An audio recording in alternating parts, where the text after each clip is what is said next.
Hello बच्चों, this is doctor Bharti Shukla और ये है इलेक्ट्रॉन ट्रांसपोर्ट सिस्टम जो हमारे बायोलॉजी का क्लास 11th का एक डिफ़िकल्ट कंसेप्चुअल टॉपिक है। ठीक है, तो इसके बारे में मैंने पहले ही एक वीडियो अपलोड किया है जो स्टेट बोर्ड बच्चों को और बेसिक इसका थोड़ा सा इसका एक बैकग्राउंड वो फॉर्म करता है और समझने में मदद करेगा आपको ये। तो मैं रिक्वेस्ट करूँगी कि ये देखने से पहले जाकर वो देख लो और फिर इस वीडियो पे आओ, तो ये आपको ज़्यादा अच्छे से और जल्दी समझ में आ जाएगा। अब वो वाला थोड़ा स्टेट बोर्ड को भी फॉलो करता है और ये वाला पूरा एनसीईआरटी है। ठीक है, तो आ जाते हैं कुछ इससे पहले अगर आपको कुछ याद होगा तो हम कर रहे हैं इलेक्ट्रॉन ट्रांसपोर्ट सिस्टम और इसे ऑक्सीडेटिव फॉस्फोरिलेशन, इसको ही रेस्पिरेटरी चेन, इसको ही टर्मिनल ऑक्सीडेशन, कई सारे नेम हैं। अच्छा, ये इलेक्ट्रॉन सिस्टम जो आप यहाँ पे देख रहे हो, ऐसा ही कुछ इलेक्ट्रॉन सिस्टम आपको फोटोसिंथेसिस में भी पढ़ने मिलेगा, जिसको इसको हम इलेक्ट्रॉन ट्रांसपोर्ट सिस्टम बोलते हैं, तो इलेक्ट्रॉन ट्रांसपोर्ट चेन भी बोलते हैं। और फोटोसिंथेसिस में भी जो हम पढ़े हैं उसको भी इलेक्ट्रॉन ट्रांसपोर्ट चेन बोल सकते हैं। तो electron transport system, electron transport chain, ये आपको माइटोकॉन्ड्रिया में भी मिलेगा, यानी रेस्पिरेशन में भी मिलेगा और फोटोसिंथेसिस में भी मिलेगा, क्लोरोप्लास्ट में। पर ऑक्सीडेटिव फॉस्फोरिलेशन यहाँ बोलेंगे, वहाँ पे हम बोलेंगे फोटोफॉस्फोरिलेशन। ठीक है, टर्मिनल ऑक्सीडेशन हम यहाँ पे बोलेंगे, वहाँ पे नहीं बोलेंगे। ठीक है, तो ये वही है। तो एक बार फिर रिपीट कर दूँ, electron transport system, terminal oxidation, oxidative phosphorylation. तो इससे पहले ये एरोबिक रेस्पिरेशन का लास्ट स्टेप है और इससे पहले क्या हुआ है, ग्लाइकोलिसिस। ग्लाइकोलिसिस कहाँ पे हुआ है? ग्लाइकोलिसिस हुआ है साइटोप्लाज्म में। तो ग्लाइकोलिसिस हुआ है, ये साइटोप्लाज्म है और ग्लाइकोलिसिस के प्रोसेस में क्या करते हैं हम, एक ग्लूकोज मॉलिक्यूल को हमने तोड़ा है 2 पायरुविक एसिड में। ठीक है, इस प्रोसेस में हमने क्या क्या बनाया है? इस प्रोसेस में हमने तैयार किया है 2 ATP और इस प्रोसेस में हमने बनाया है 2 NADH। ठीक है, और फिर ये जो पायरुविक एसिड है ये ट्रांसपोर्ट होता है मैट्रिक्स ऑफ माइटोकॉन्ड्रिया में। ये माइटोकॉन्ड्रिया है और ये उसका मैट्रिक्स है, तो लिख देते हैं मैट्रिक्स। और यहाँ पे ये पायरुविक एसिड अंडरगो करता है लिंक रिएक्शन और बनाता है एसिटिल कोएंजाइम A। इस प्रोसेस में फिर से 2 NADH प्रोड्यूस होते हैं। एक पायरुविक एसिड नहीं, 2 पायरुविक एसिड है, भूलना नहीं है। तो 2 pyruvic acid 2 acetyl coenzyme A में कन्वर्ट होता है और इस प्रोसेस में 2 NADH बनता है। ये acetyl coenzyme A Krebs cycle enter करेगा, तो ये है क्रेब्स साइकिल और इस प्रोसेस में भी बनते हैं 2 ATP और 2 नहीं, इस प्रोसेस में बनते हैं 6 NADH। बनते तो 3 हैं, एक क्रेब्स साइकिल में 3 NADH बनते हैं, पर क्योंकि एक ग्लूकोज मॉलिक्यूल से 2 पायरुविक एसिड, 2 पायरुविक एसिड से 2 एसिटिल कोए, एक एसिटिल कोए के लिए एक बार क्रेब्स साइकिल होता है तो 3 NADH, पर दूसरा एसिटिल कोए भी है जिसके लिए दूसरी बार क्रेब्स साइकिल होता है तो 6 NADH। तो क्रेब्स साइकिल से बनता है 6 NADH और क्रेब्स साइकिल से 2 FADH2 भी बनता है। तो यहाँ पर जो ATP डायरेक्टली बना है, ये डायरेक्टली ATP बना है, इसको बोलते हैं सबस्ट्रेट लेवल फॉस्फोरिलेशन, जहाँ पे सबस्ट्रेट के पास फॉस्फेट रहता है और सबस्ट्रेट और फॉस्फेट ADP को देता है और ADP बन जाता है ATP और सबस्ट्रेट डीफॉस्फोरिलेट हो जाता है, यानी उसमें से फॉस्फोरस चला जाता है। जैसे ये सबस्ट्रेट है, इसमें फॉस्फेट अटैच्ड है, सबस्ट्रेट लेवल फॉस्फोरिलेशन क्या है बता रही हूँ, और ये ADP है, ये बॉन्ड टूट जाता है, ये फॉस्फेट ADP के पास चला जाता है और सबस्ट्रेट से फॉस्फेट निकल गया, वो डीफॉस्फोरिलेट हो गया और ADP फॉस्फेट लेकर ATP बन गया। इस तरह से सबस्ट्रेट डायरेक्टली फॉस्फेट देकर अगर एडीपी को एटीपी बनाता है तो ये तरीका एटीपी बनाने का इसे बोलते हैं डायरेक्ट एटीपी बनना या सबस्ट्रेट लेवल ऑफ फॉस्फोरिलेशन, ठीक है। दूसरा एटीपी लाइट एनर्जी से भी बनता है जिसे बोलते हैं फोटो फॉस्फोरिलेशन, और तीसरा एटीपी यहाँ बनता है वो सबस्ट्रेट्स के ऑक्सीडेशन रिडक्शन से बनता है तो इसे बोलते हैं ऑक्सीडेटिव फॉस्फोरिलेशन भी, ठीक है। तो हमें किस पे ध्यान देना है, जो एटीपी डायरेक्टली बन रहे हैं उस पर ध्यान नहीं देना है, हमें ध्यान देना है जो आपको दिख रहा है NADH, ये NADH, दो यहाँ पर, दो NADH यहाँ पर और 6 यहाँ पर और 2 FADH2, ये रिड्यूस्ड कोएंजाइम से बड़ा रोल प्ले करते हैं। मान लो ये बहुत बड़े बड़े इनॉर्मस बहुत बड़े चेक्स हैं, these are very big checks, और इनको हमें बैंक में जाकर कैश करना है कि इनसे भाई एटीपी लेना है क्योंकि एटीपी चाहिए हमें, और इनमें एटीपी छुपा हुआ है, काफ़ी छुपा हुआ है। तो कैसे इनमें एटीपी छुपा हुआ है आपको बता देती हूँ। ये सब कैसे बने हैं, NADH और FADH2। NADH हम लिखते हैं शॉर्ट में, पर NADH एक्चुअली रिड्यूस फॉर्म में ऐसा है, NADH प्लस H+। कई बार इसको साथ में NADH2 भी बोल देते हैं, पर लिखने का ये तरीका है, ठीक है। तो ये इनमें ये कैसे, क्यों इनमें काफ़ी एनर्जी स्टोर्ड है NADH2 और FADH2 में, क्योंकि ग्लूकोज को हम रेस्पिरेशन में क्या करते हैं, ग्लूकोज को ऑक्सीडाइज करते हैं स्टेप वाइज मैनर में, लगातार ग्लूकोज से पायरुविक एसिड से एसिटिल कोएंजाइम से फाइनली क्रेब्स साइकिल के थ्रू कार्बन डाइऑक्साइड और वाटर में पूरी तरह से ब्रेक डाउन हो जाता है।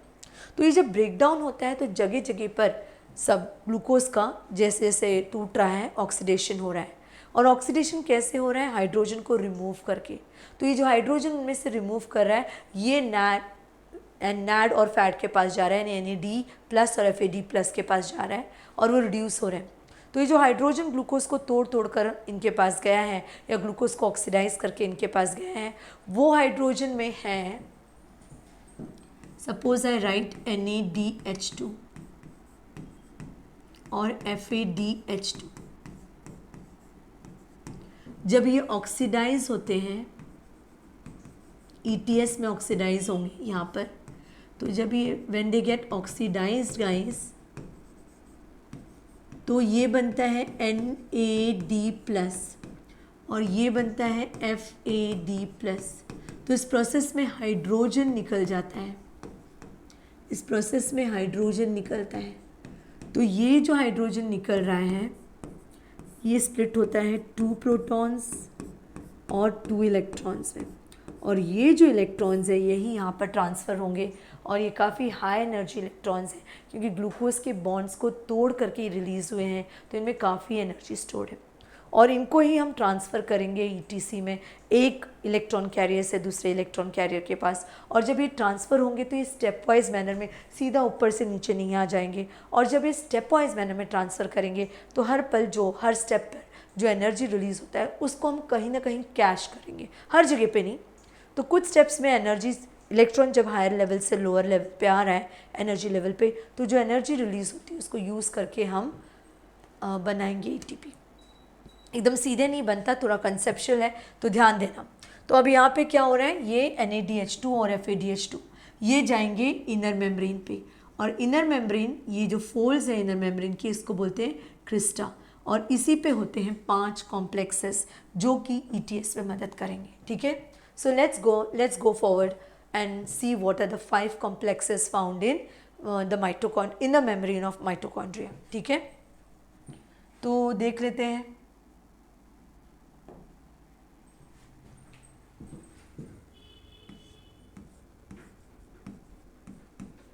The inner membrane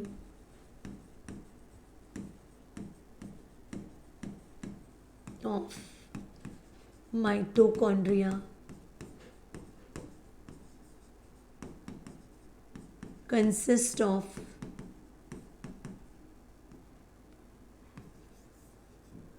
5 complexes। तो पहला कॉम्प्लेक्स है NADH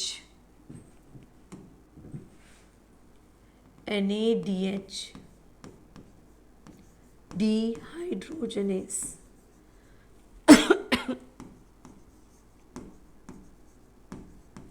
दूसरा कॉम्प्लेक्स है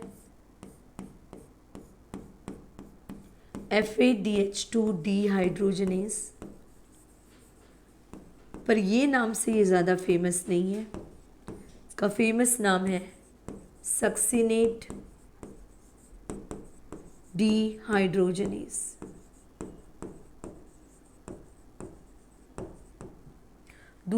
तीसरा कॉम्प्लेक्स है साइटोक्रोम BC1 कॉम्प्लेक्स, या बोलते हैं साइटोक्रोम C रिडक्टेस। चौथा कॉम्प्लेक्स है साइटोक्रोम AA3 कॉम्प्लेक्स, जिसका एक और नाम है साइटोक्रोम C ऑक्सीडेज। शॉर्ट में इसको साइटोक्रोम ऑक्सीडेज भी बोलते हैं। पांचवा कॉम्प्लेक्स है ATP सिंथेस।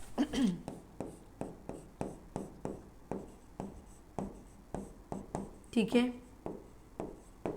इसमें से पहले चार तो इलेक्ट्रॉन कैरियर्स हैं, ये और ये पांचवा वाला जो कॉम्प्लेक्स है it is not an electron carrier, it is a machinery to make ATP। तो ये एक कॉम्प्लेक्स है। अच्छा, इनको हम कॉम्प्लेक्सेस क्यों बोलते हैं? दे आर कॉम्प्लेक्सेस बिकॉज एक तो ये प्रोटीन से बने हुए हैं और दूसरे इनमें बहुत सारी चीज़ें हैं। प्रोटीन है, नॉन प्रोटीन पार्ट भी है, कोएंजाइम्स भी है, मिनरल कोफैक्टर्स भी हैं, बहुत सारी चीज़ें हैं। And they have a very complex structure, क्योंकि आपको पता है कि प्रोटीन्स एक पॉलीमर्स हैं अमीनो एसिड्स के, और वो काफ़ी पॉलीपेप्टाइड चेन से बने हुए रहते हैं और उनकी फोल्डिंग भी काफ़ी कॉम्प्लेक्स होती है। तो इनकी स्ट्रक्चर, इनकी पूरी कंपोनेंट्स सब बहुत सारे हैं, स्ट्रक्चर बहुत कॉम्प्लिकेटेड है और इसीलिए इनको कॉम्प्लेक्सेस बोलते हैं, इतने सिंपल नहीं है। चार कॉम्प्लेक्सेस इसमें से इलेक्ट्रॉन ट्रांसफ़र करेंगे या कैरी करेंगे, इलेक्ट्रॉन कैरियर्स हैं। और ये जो पांचवा कॉम्प्लेक्स है ये इलेक्ट्रॉन कैरियर ना होकर ATP सिंथेसाइज करने वाला एक मशीन है।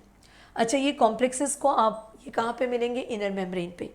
और इनर मेम्ब्रेन पे you can take them to be as, जैसे एक पर्टिकुलर इनर मेम्ब्रेन पे मिलने वाले ये जगह जगह पे कंपार्टमेंट्स हैं। ठीक है, और इन कंपार्टमेंट्स में इलेक्ट्रॉन कैरियर्स रहते हैं। हर कॉम्प्लेक्स के पास अपना अपना इलेक्ट्रॉन कैरियर है। तो देखते हैं कॉम्प्लेक्स 1 का इलेक्ट्रॉन कैरियर क्या है, कॉम्प्लेक्स 2 का इलेक्ट्रॉन कैरियर क्या है, कॉम्प्लेक्स 3 का इलेक्ट्रॉन कैरियर क्या है। तो कॉम्प्लेक्स 1 में इलेक्ट्रॉन कैरियर होगा FMN, ठीक है, और FES जो कि आयन सल्फर कॉम्प्लेक्स है। और कॉम्प्लेक्स 2 में इलेक्ट्रॉन कैरियर होगा FES, आयन सल्फर सेंटर। तो अभी मैं लिख रही हूँ इलेक्ट्रॉन कैरियर्स का नाम। और कॉम्प्लेक्स 3 में इलेक्ट्रॉन कैरियर होगा cytochrome B, cytochrome C1 and FES, iron sulphur centre या iron sulphur complex. Cytochrome complex 4 में इलेक्ट्रॉन कैरियर्स होंगे cytochrome A3, cytochrome A3,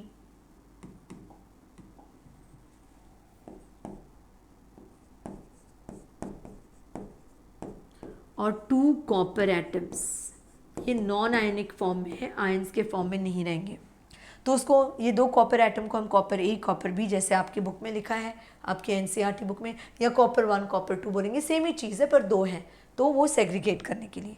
ATP synthase contain करता है, इसमें इलेक्ट्रॉन कैरियर्स नहीं है।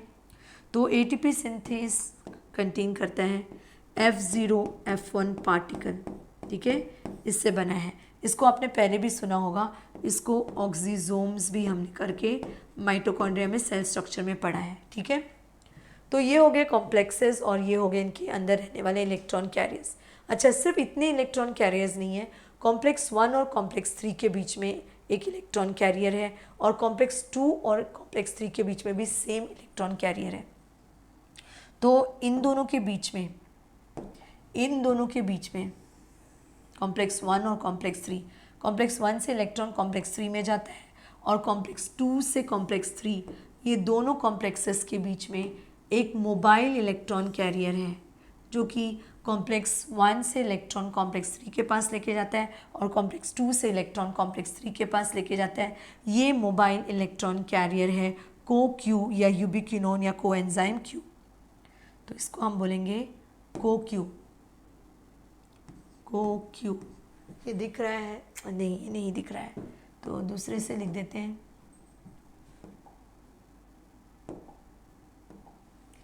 को क्यू, को क्यू सेम, ठीक है। कोएंजाइम क्यू है, कोएंजाइम क्यूनोन या यूबिक्विनोन। तो ये जो है एफएमएन और को क्यू का फुल फॉर्म बता देती हूँ मैं। और यहाँ पे भी देख लेना, साइटोक्रोम 3 यानी कॉम्प्लेक्स 3 और कॉम्प्लेक्स 4, इन दोनों के बीच में भी कॉम्प्लेक्स 3 और कॉम्प्लेक्स 4, ये है कॉम्प्लेक्स 1, लिख देती हूँ मैं। This is complex 1, this is complex 2, this is complex 3, this is complex 4 and this is complex 5, ठीक है। और मैंने क्या कहा, यहाँ पे कॉम्प्लेक्स 3 और कॉम्प्लेक्स 4 के बीच में भी एक मोबाइल इलेक्ट्रॉन कैरियर है जिसे हम बोलेंगे साइटोक्रोम सी। ये है साइटोक्रोम सी, ठीक है। तो ये हो गए, मैंने आपको बता दिया कि इनर मेम्ब्रेन पे ये सारे complexes, all these complexes you will be finding on the inner membrane, okay? They are embedded on the inner membrane. Inner membrane के अंदर embedded है ये, they are inside the inner membrane, okay? So let's take shape and let's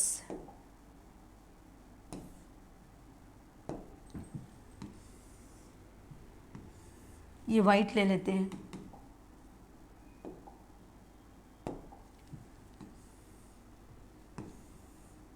ठीक है। तो ये 5 complexes, और let's tell the full form of FMN. Full form of FMN is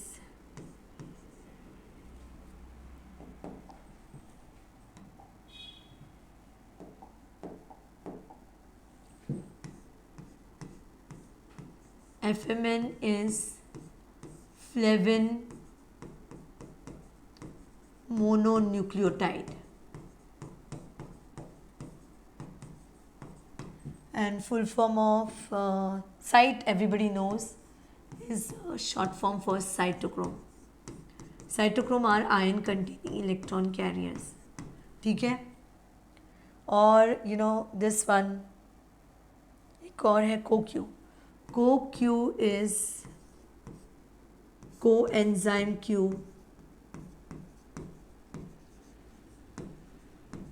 quinone, that is coenzyme quinone. You can also call it ubiquinone, ठीक है। And देखना यहाँ पर जो है कोएंजाइम क्यू को यूबिक्विनोन भी बोलते हैं। अब यहाँ इसमें याद रखना, I have given the names of all the electron carriers which are present in these complexes. इसमें से याद रखना एफएमएन, हम सिर्फ इलेक्ट्रॉन को ट्रांसपोर्ट होते हुए दिखाएंगे, पर याद रखना एफएमएन और को क्यू ये दोनों इलेक्ट्रॉन कैरियर्स ये प्रोटॉन कैरियर्स भी हैं। यानी एफएमएन सिर्फ इलेक्ट्रॉन ही नहीं कैरी करेगा, प्रोटॉन भी कैरी करेगा और रिड्यूस होकर बनेगा FMnH2। पर हम सिर्फ इलेक्ट्रॉन्स के कैरी होने पे ध्यान देंगे। और को क्यू भी रिड्यूस होकर बनेगा को QH2, ठीक है, को QH2। को क्यू की जगह पे हम यूबिक्विनोन भी है इसका नाम, तो इसको UQ भी बोल सकते हैं। तो ये ऐसे भी लिख सकते हैं, दिस इज रिड्यूस्ड यूबिक्विनोन, ठीक है, सेम चीज़ है दोनों। आप ऐसे लिखो, यू राइट लाइक दिस और you write the other way, both are one and the same thing, ठीक है। तो ये इलेक्ट्रॉन कैरियर्स ही नहीं है, प्रोटॉन कैरियर्स भी हैं, ये बता दिया मैंने आपको। पर हम सिर्फ यहाँ पे इलेक्ट्रॉन्स ट्रांसपोर्ट होते हुए दिखाएंगे।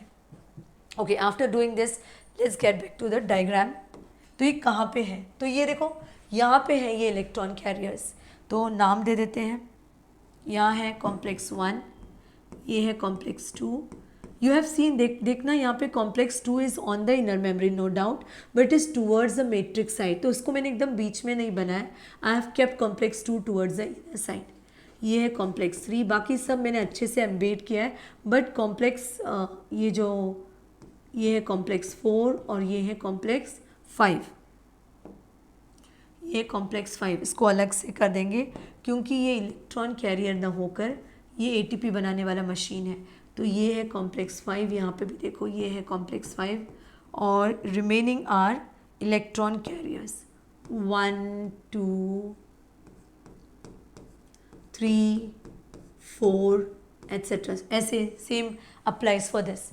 So all these electron carriers are, all these complexes, they are embedded in the inner membrane also known as crista. ठीक है, and there are many such complexes. ये एक सेट है 5 का, ये एक सेट है 5 का, they are numerous. और इसीलिए क्योंकि ये सब मिलकर काम करते हैं, all these 5 complexes they work in coordination, मिलकर काम करेंगे तो इन्हें सिस्टम बोलेंगे। तो इलेक्ट्रॉन ट्रांसपोर्ट सिस्टम, ये दूसरा इलेक्ट्रॉन ट्रांसपोर्ट सिस्टम है तीसरा, और ये सब मिलकर इलेक्ट्रॉन ट्रांसपोर्ट सिस्टम बनाते हैं, पर बहुत सारे हैं। So we can also call them, they are in the form of a chain, तो इसको हम रेस्पिरेटरी चेन भी बोलते हैं। ठीक है, अब क्या होगा कि यहाँ पर इसको थोड़ा सा जूम इन कर लेते हैं एक पर्टिकुलर हिस्सा। तो ये हमने थोड़ा सा हिस्सा जूम इन कर लिया है। अब ये NaDH2 और FeDH2, we are our main concern is कि ये जो हमने बनाया NaDH2 और FeDH2, इनका कोई काम है कि नहीं। तो इनका बहुत काम है, तो यहाँ पे देखेंगे इनका क्या काम है। तो अब ये बनने के बाद जा रहे हैं इनर मेम्ब्रेन पे। तो इनर मेम्ब्रेन पे NaDH2 की एंट्री या NaDH की एंट्री यहाँ पे होती है कॉम्प्लेक्स 1 में। कॉम्प्लेक्स 1 में NaDH की एंट्री होती है और वो आकर NaDH is getting oxidised into, it is getting oxidized, ये ऑक्सीडाइज होता है NaD प्लस में। ठीक है, यानी कि इसके इलेक्ट्रॉन्स, इसके इसका H2 निकल जाता है, H2 स्प्लिट होता है 2 प्रोटॉन्स और 2 इलेक्ट्रॉन्स में, और इलेक्ट्रॉन मेनली सब जगह ट्रांसफ़र होता है। प्रोटॉन कैरियर सिर्फ 2 हैं, FMN और CoQ, और प्रोटॉन के साथ साथ वो इलेक्ट्रॉन कैरियर भी। तो हम इलेक्ट्रॉन ट्रांसपोर्ट पे ध्यान देंगे। ठीक है, तो ये जो इलेक्ट्रॉन रिलीज होता है वो कॉम्प्लेक्स 1 के पास जाता है, that goes to complex 1, electron goes to complex 1 and then it goes to complex 3, complex 3 के पास जाता है, दिस इज कॉम्प्लेक्स 2। सी हर जगह मैंने कॉम्प्लेक्स 2 को जो है इनर मेम्ब्रेन के उस, आई have drawn it on the inner membrane towards the matrix side से कॉम्प्लेक्स 2 को, और फिर कॉम्प्लेक्स इलेक्ट्रॉन कॉम्प्लेक्स 1 से कॉम्प्लेक्स 3 के पास जाता है, कॉम्प्लेक्स 3 से कॉम्प्लेक्स 4 के पास जाता है। अच्छा, इस कॉम्प्लेक्स 2 में एंट्री होती है FADH2 की, वो कॉम्प्लेक्स 1 में नहीं एंटर कर पाता है। FADH2 की एंट्री यहाँ होती है और वो ऑक्सीडाइज होता है FAD प्लस में, और यहाँ से उससे जो इलेक्ट्रॉन निकल जा रहे हैं वो कॉम्प्लेक्स 2 के पास जा रहे हैं, और कॉम्प्लेक्स 2 से कॉम्प्लेक्स 3 के पास, कॉम्प्लेक्स 3 से कॉम्प्लेक्स 4 के पास। What I mean to say that complex 1, this one is complex 1, उसमें अगर आपको कन्फ्यूजन हो रहा है,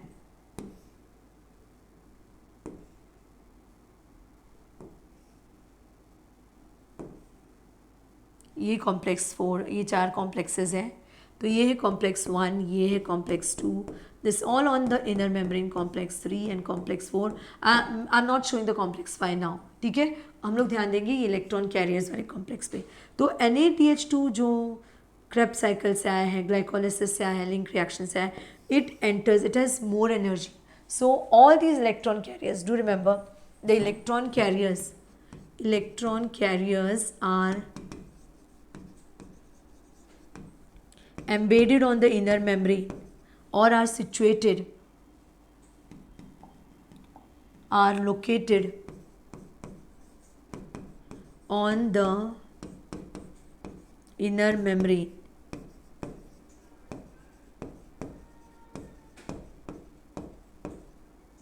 in the decreasing order of their energy level and in the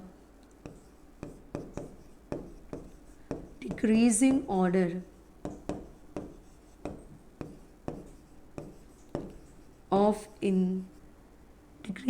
of their energy level and increasing order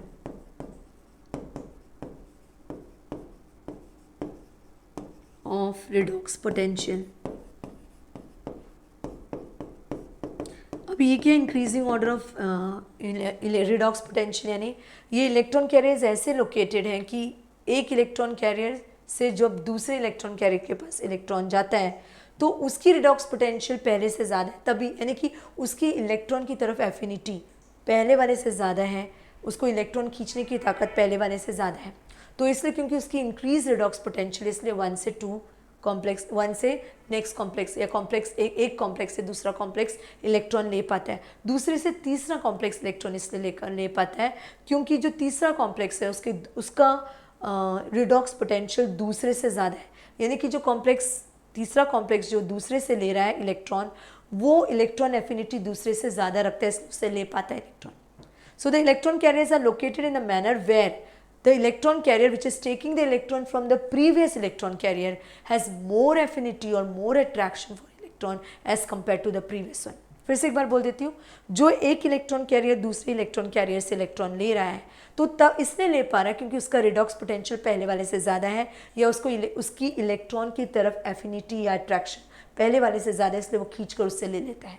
ठीक है, so the complexes are located in the decreasing order of the energy level but increasing order of their redox potential. That means they have more affinity, the next complex has more affinity towards the electron as compared to the previous electron। तो इनमें ये सब घूम रहे हैं, तो NaDH2 की तो एंट्री यहाँ होती है कॉम्प्लेक्स 1 पे ही, तो ये जब NaDH2 की यहाँ पे एंट्री होती है NaDH की, तो ये ऑक्सीडाइज हो रहा है, NAD प्लस में, तो इसका हाइड्रोजन निकल रहा है, मैंने कहा हाइड्रोजन स्प्लिट होता है 2 प्रोटॉन्स और 2 इलेक्ट्रॉन्स में, इलेक्ट्रॉन इसके पास जा रहा है, इससे इसके पास जा रहा है, ये NADH का इलेक्ट्रॉन फिर इससे इसके पास जा रहा है, इस तरह से इसका इलेक्ट्रॉन ट्रांसपोर्ट हो रहा है। और कॉम्प्लेक्स 2 में एंट्री होती है FADH2 की, जो कि ऑक्सीडाइज हो रहा है FAD प्लस में, और इसका इलेक्ट्रॉन भी कॉम्प्लेक्स 2 के पास जा रहा है, फिर कॉम्प्लेक्स 2 से कॉम्प्लेक्स 3 के पास जा रहा है, बाकी रास्ता सेम है कॉम्प्लेक्स। तो इस तरह से इलेक्ट्रॉन्स ट्रांसपोर्ट हो रहे हैं। ठीक है, तो ये देखने के बाद let's go to the next one. ठीक है, so now I have drawn, ये एक और बात याद रखना गाइस, ये जो इनर मेम्ब्रेन है, ये आउटर मेम्ब्रेन और ये इनर मेम्ब्रेन। ठीक है, सो all the membranes including the plasma membrane, all the membranes of cell organelles, the plasma membrane, the membrane of parts of the cell organelle like thylakoid of chloroplast, ये सारे membrane जो है ना, तो ये सारे membrane जो है लिपिड बाइलेयर के फॉर्म में है, लिपिड बाइलेयर। और ये होने का फ़ायदा ये है कि if the inner membrane is like this और any membrane is like that, so I am trying to zoom in, ये इनर मेम्ब्रेन को हम बना रहे हैं, ये इनर मेम्ब्रेन को हमने बनाया है, तो इसीलिए ये जो मेम्ब्रेन है ये सिलेक्टिवली परमेबल हो जाता है, ये डिसाइड करता है कि किसको अंदर आना है किसको बाहर जाना है, तो ये फ़ायदा हो जाता है। नहीं तो कोई भी अंदर आए तो ये हो ही नहीं सकता फिर ETS का फ़ायदा। ETS को हमने इस तरह से रखना है कि इसको कैश करके, इससे मतलब इसको यूज़ करके ATP बनाए। ठीक है, so after that we come to the actual thing, so let's go to the previous diagram।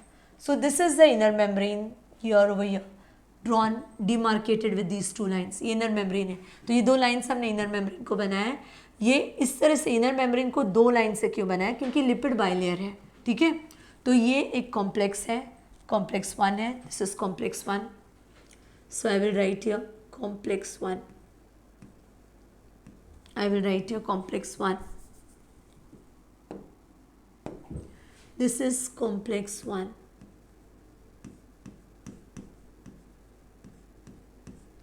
this is complex 2। ठीक है, so I will write here this is complex 2,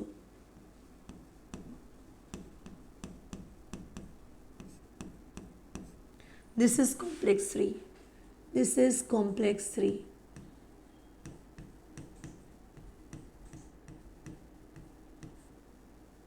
complex 3। ठीक है, this is complex 4,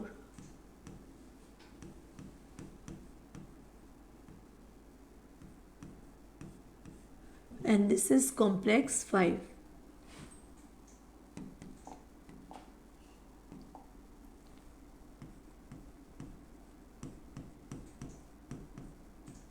ठीक है। Complex 5 का ये F1 है और ये F0 पार्टिकल है, या F0, ठीक है। अब इनकी इलेक्ट्रॉन कैरियर्स लिख देंगे। फिर right the names of the electron carrier. It contains FMN, it contains FES, okay, this one contains FES, this contains cytochrome B, FES and cytochrome C1. This one contains copper A, cytochrome A, cytochrome यानी the first copper atom. तो आपकी book में दोनों copper atoms के बारे में, दोनों को अलग दिखाने के लिए एक को कॉपर ए लिखा है, एक को कॉपर बी, और कुछ नहीं है। This is one copper atom, another one is over here copper B, ठीक है। आयंस के फॉर्म में नहीं है, नॉन आयनिक फॉर्म में है ये, ठीक है। और ये देख लिया हमने। Now we can say, now we need to say certain things. You remember ये जो कॉम्प्लेक्स 2 है जिसको हम सक्सिनेट डिहाइड्रोजनेस कह रहे हैं, we call complex 2 as complex 2। इसके बारे में कुछ things, certain things about complex 2।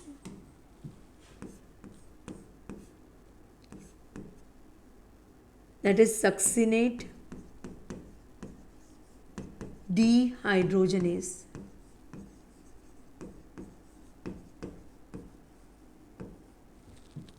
This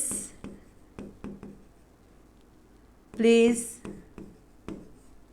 role in both Krebs cycle and ETS.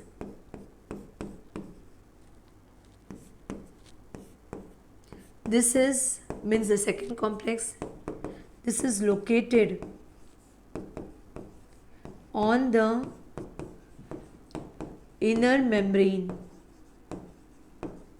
towards the matrix side, और इसलिए हमेशा मैंने ये कॉम्प्लेक्स को मैट्रिक्स की तरफ बनाया। On the inner membrane towards the matrix side.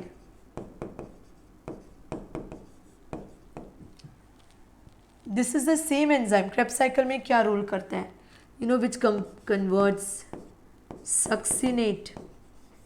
Krebs cycle का ये रिएक्शन है जिसमें सक्सिनेट कन्वर्ट होता है फ्यूमरेट में, या सक्सिनिक एसिड कन्वर्ट होता है फ्यूमरिक एसिड में। You can call succinate as succinic acid and fumarate as fumaric acid. तो यहाँ ये कन्वर्जन में हेल्प करता है सक्सिनेट डिहाइड्रोजनेस, ये enzyme succinate dehydrogenase, that plays a role in this, ठीक है, सक्सिनेट को फ्यूमरेट में कन्वर्ट करने के लिए। इस स्टेप में बाहर आता है हाइड्रोजन जो कि लेता है फैड। इस स्टेप में बाहर आता है, this is an oxidation step in Krebs cycle. So you know इस स्टेप में बाहर आता है hydrogen which is taken by FAD. This hydrogen is taken by FAD+ and is reduced, fad takes this hydrogen and is reduced to FADH2, ठीक है।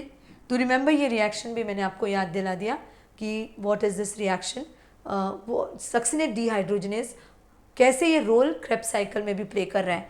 तो ये जो पर्टिकुलर रिएक्शन है ये क्रेब्स साइकिल का रिएक्शन है, ये जो पर्टिकुलर रिएक्शन है ये क्रेब्स साइकिल का रिएक्शन है, ठीक है। तो ये याद कराने के बाद let's come back to the you know this particular thing. अब याद रखना कि कॉम्प्लेक्स 1 और कॉम्प्लेक्स 3 के बीच, कॉम्प्लेक्स 1 और कॉम्प्लेक्स 3A और कॉम्प्लेक्स 2 और कॉम्प्लेक्स 3 के बीच एक मोबाइल इलेक्ट्रॉन कैरियर है और वो मोबाइल इलेक्ट्रॉन कैरियर है CoQ। So there is a mobile electron carrier between complex 1 and complex 3। ठीक है। So this is that mobile electron, अब ये मेम्ब्रेन के अंदर है, सो इट इज़ लिपोफिलिक, ठीक है। और एक और मोबाइल इलेक्ट्रॉन कैरियर है, बाकी सारे electron carriers FeS, FMN, FeS, cytochrome B, cytochrome C1, all these are non mobile, fixed in their compartments, अपने कंपार्टमेंट में इनका जगह फिक्स्ड है। ये मोबाइल इलेक्ट्रॉन कैरियर्स UQ है और दूसरा है साइटोक्रोम C, इसको अलग से कर देंगे, दूसरा है साइटोक्रोम C।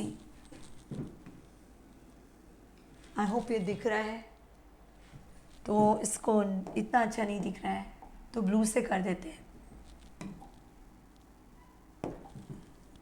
तो ये इनर मेम्ब्रेन पे ही है पर टुवर्ड्स द आउटर साइड, यानी टुवर्ड्स द, ये इनर मेम्ब्रेन है तो ये मैट्रिक्स होगा और ये इंटर मेम्ब्रेन स्पेस, यानी कि आउटर मेम्ब्रेन और इनर मेम्ब्रेन के बीच का जगह होगा यहाँ पे। तो ये है cytochrome C।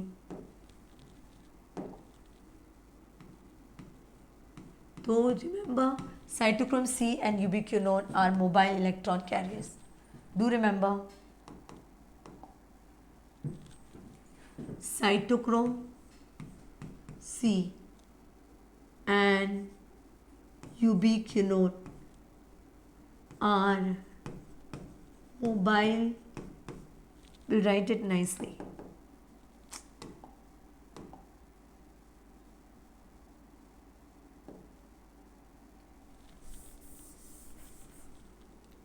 cytochrome C and ubiquinone are mobile electron carriers. और एक और चीज़ याद रखना है, द सीक्वेंस ऑफ साइटोक्रोम्स, क्योंकि वो भी पूछा जाता है, the sequence of cytochromes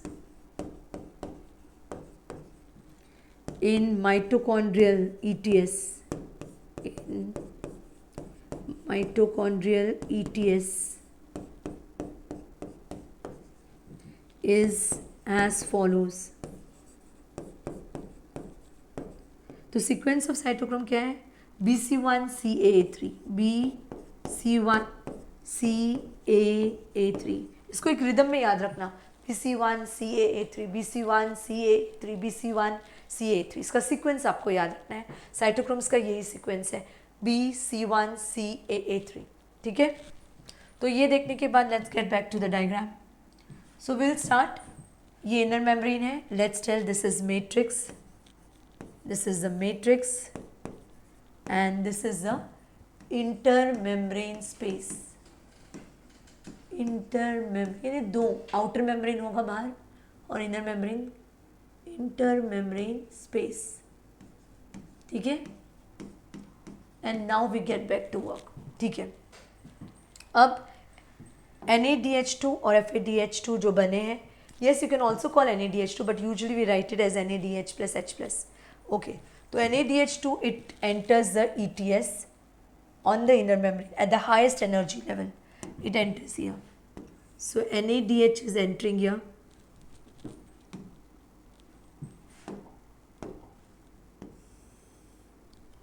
And NaDH is getting oxidized to NAD plus. तो ऑक्सीडेशन हो रहा है, ठीक है। And the electron goes to, electron जा रहा है, इलेक्ट्रॉन जा रहा है,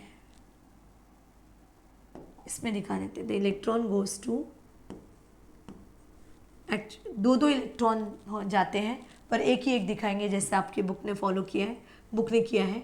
और इससे FeS, ठीक है, इलेक्ट्रॉन गया फिर FeS के पास, फिर गया को UQ के पास, इलेक्ट्रॉन गया, फिर UQ से गया कॉम्प्लेक्स 3 के पास, ठीक है, कॉम्प्लेक्स 3 के पास मतलब साइटोक्रोम B के पास, उसके बाद साइटोक्रोम B से गया FeS के पास, फिर FeS से गया साइटोक्रोम C1 के पास, फिर C1 से गया इलेक्ट्रॉन साइटोक्रोम C के पास, फिर साइटोक्रोम C से गया इस कॉपर के पास इलेक्ट्रॉन, फिर गया इसके पास,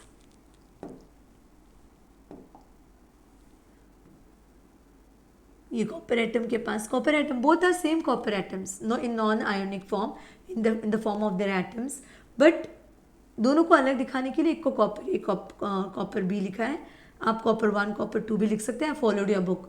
तो फिर इलेक्ट्रॉन्स यहाँ गए, फिर इसके बाद इलेक्ट्रॉन्स यहाँ गए, फिर इसके बाद इलेक्ट्रॉन्स यहाँ गए, और फिर फाइनली कॉपर बी से इलेक्ट्रॉन जो है यानी साइटोक्रोम 8 ये कॉम्प्लेक्स 4 से इलेक्ट्रॉन गए ऑक्सीजन से, तो हम लिखते हैं हाफ O2, उसने ये इलेक्ट्रॉन लेकर कन्वर्ट हुआ O minus minus, you know ना, 2 ऑक्सीजन एटम का हाफ है 1 ऑक्सीजन एटम, और ये ऑक्सीजन एटम 2 इलेक्ट्रॉन लेता है actually, there are 2 electrons coming, हम एक ही एक दिखा रहे हैं कि आपके बुक में आ दिखा है एक, तो बेसिकली 2 इलेक्ट्रॉन जब आ जाते हैं इसके पास तो ये बन जाता है O माइनस माइनस। मैट्रिक्स में बहुत सारे प्रोटॉन्स हैं, बहुत सारे मतलब इंटर मेम्ब्रेन में बहुत सारे हैं, पर मैट्रिक्स में जो प्रोटॉन्स हैं उनको आपको मालूम है ना, जब ये NADH ऑक्सीडाइज होता है NAD प्लस में, तो ये H2 को स्प्लिट करता है 2 प्रोटॉन्स और 2 इलेक्ट्रॉन्स में। प्रोटॉन्स लेने वाले यानी प्रोटॉन कैरियर और हाइड्रोजन कैरियर सिर्फ FMN और CoQ है, आगे जाकर प्रोटॉन्स को यहीं छोड़ दिया जाता है मैट्रिक्स में और इलेक्ट्रॉन्स को ही आगे ट्रांसफ़र किया जाता है। So only electrons are being transferred और transported, protons are left in the matrix. तो ये प्रोटॉन्स जो है मैट्रिक्स में वो जाके कंबाइन करते हैं इससे, तो this oxygen also combines with 2 protons, तो 2 पॉजिटिव चार्ज 2 नेगेटिव चार्ज हो गया न्यूट्रलाइज और बनता है and it forms water H2O water molecule. ये जो वाटर बन रहा है इसको बॉडी के अंदर बनने के कारण मेटाबॉलिक वाटर बोलते हैं, ठीक है। Now FADH2 that enters, FADH2 now that is वो भी तो एक कोएंजाइम है जिससे ऑक्सीडाइज होना है और उसके हाइड्रोजन प्रोटॉन्स और इलेक्ट्रॉन्स को निकालना है, तो FADH2 की एंट्री यहाँ होती है, that can not enter at a high energy level. और यहाँ पे इसलिए भी होती है गाइज, याद रखना कॉम्प्लेक्स 2 क्या है, सक्सिनेट डीहाइड्रोजनेज, जो कि मैंने आपको बताया था कि यहाँ पे ही सक्सिनेट डीहाइड्रोजनेज है, and I have told you कि सक्सिनेट डीहाइड्रोजनेज जो कॉम्प्लेक्स है वो क्रेब्स साइकिल में भी पार्टिसिपेट कर रहा है, it is converting succinate into fumarate and it is also part of ETS। So succinate dehydrogenase is actually leading to the production of reduced FADH2। तो Krebs cycle में ये एंजाइम क्या कर रहा है, FAD प्लस को रिड्यूस कर रहा है FADH2, और ये एंजाइम नहीं, एंजाइम कॉम्प्लेक्स जो ETS पे है पर इन मैट्रिक्स की तरफ है, तो ETS में क्या कर रहा है FADH2 को रीऑक्सीडाइज, ये same enzyme complex Krebs cycle में भी पार्टिसिपेट कर रहा है और ETS में भी। If you are asked a question which is the enzyme complex of the ETS which is also a part of Krebs cycle, that is succinate dehydrogenase, तो ये क्रेब्स साइकिल में रिड्यूस करता है और यही एंजाइम जो है वो ETS में रीऑक्सीडाइज करेगा। तो यहाँ पे हम इसको वाइट से ले लेते हैं,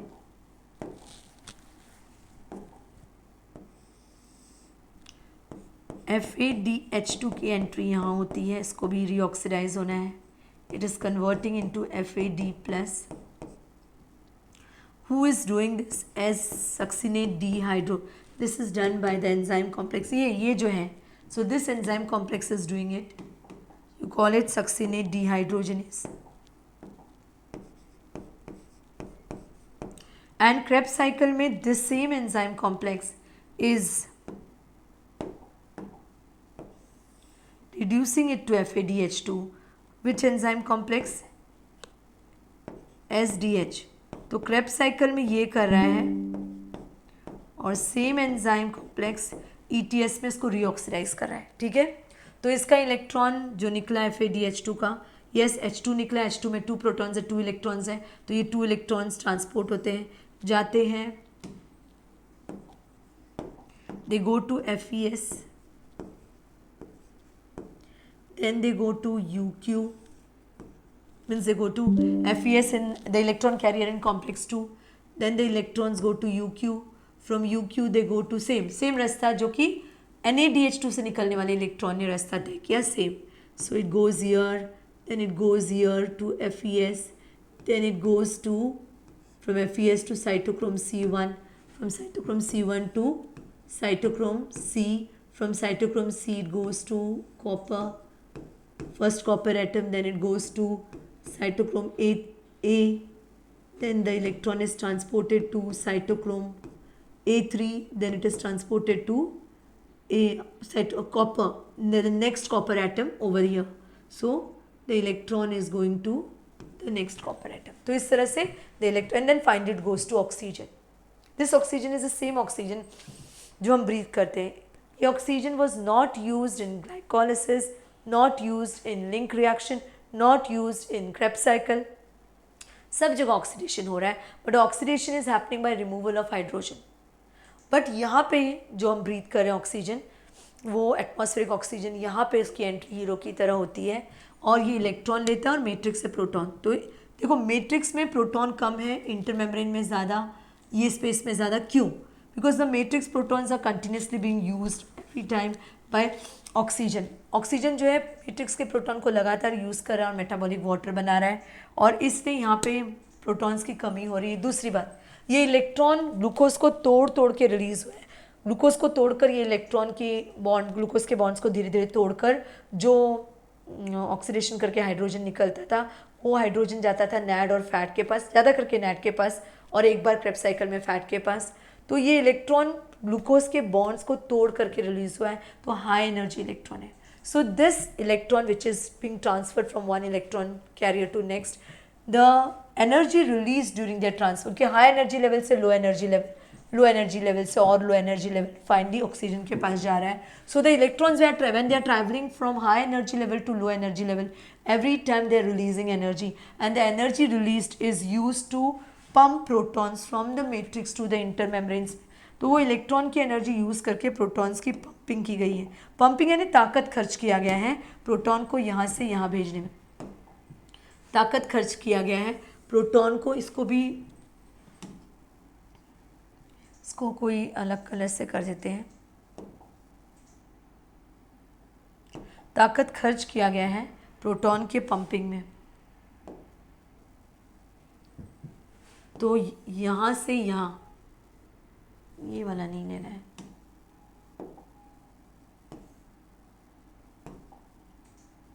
तो यहाँ से यहाँ पंपिंग हुई है प्रोटॉन्स की complex 1 using the energy released by these electrons which are, these electrons are released by breaking the bonds of glucose. So these electrons are high energy electrons.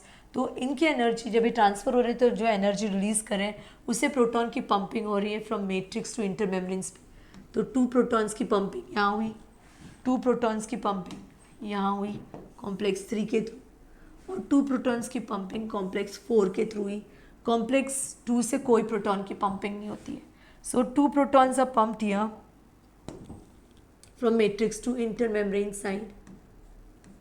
2 protons are pumped here from matrix to intermembrane side and 2 protons are pumped through the complex 4. तो pumping हो रही है मतलब the protons are less in the matrix and they are more in the intermembrane space and still using the energy we are pumping the, why they are less in the matrix, because the protons are being continuously used to make combine with oxygen और metabolic water बनाने के लिए use हो रहा है. तो ये protons की पंपिंग यहाँ यहाँ और यहाँ हो रही है, तो लगातार प्रोटॉन्स की कमी यहाँ हो रही है और यहाँ पे प्रोटॉन्स बहुत बढ़ जा रहे हैं. तो एक प्रोटॉन ग्रेडियंट क्रिएट हो रहा है, यानी in the matrix the protons, number of protons is reducing and in the intermembrane space the number of protons is increasing due to proton pumping from this low concentration area to high concentration area. Secondly, protons are being used by the oxygen to form metabolic water. तो matrix में protons कम हो रहे हैं, तो protons की matrix में कमी हो रही है और इंटरमेम्ब्रेन स्पेस में प्रोटॉन्स बहुत बढ़ रहे हैं. तो जानबूझकर, जैसे आपको कीमियोस्मोसिस में पढ़ाया गया था, this is deliberately done. The energy of electron is used to pump protons from one side, that is matrix side, to intermembrane side. जानबूझ के इलेक्ट्रॉन्स की एनर्जी से प्रोटॉन ग्रेडियंट क्रिएट किया गया, क्योंकि यही प्रोटॉन ग्रेडियंट, अगर आपने मेरा कीमियोस्मोसिस वाला लेक्चर दिया है, देखा है, तो यही proton gradient, difference in concentration of protons, इसको मूव करेगी, इसको स्टिमुलेट करेगी एटीपी बनाने के लिए, ये कॉम्प्लेक्स 5 को। तो याद रखना कि इंटरमेम्ब्रेन स्पेस पे now in the matrix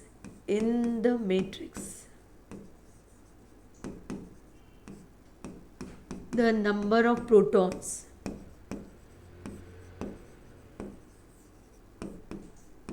decreases. What are the two reasons? Decrease होने का कारण क्या है? Proton decrease. Reasons for less proton in the matrix of mitochondria and more protons in the intermembrane space.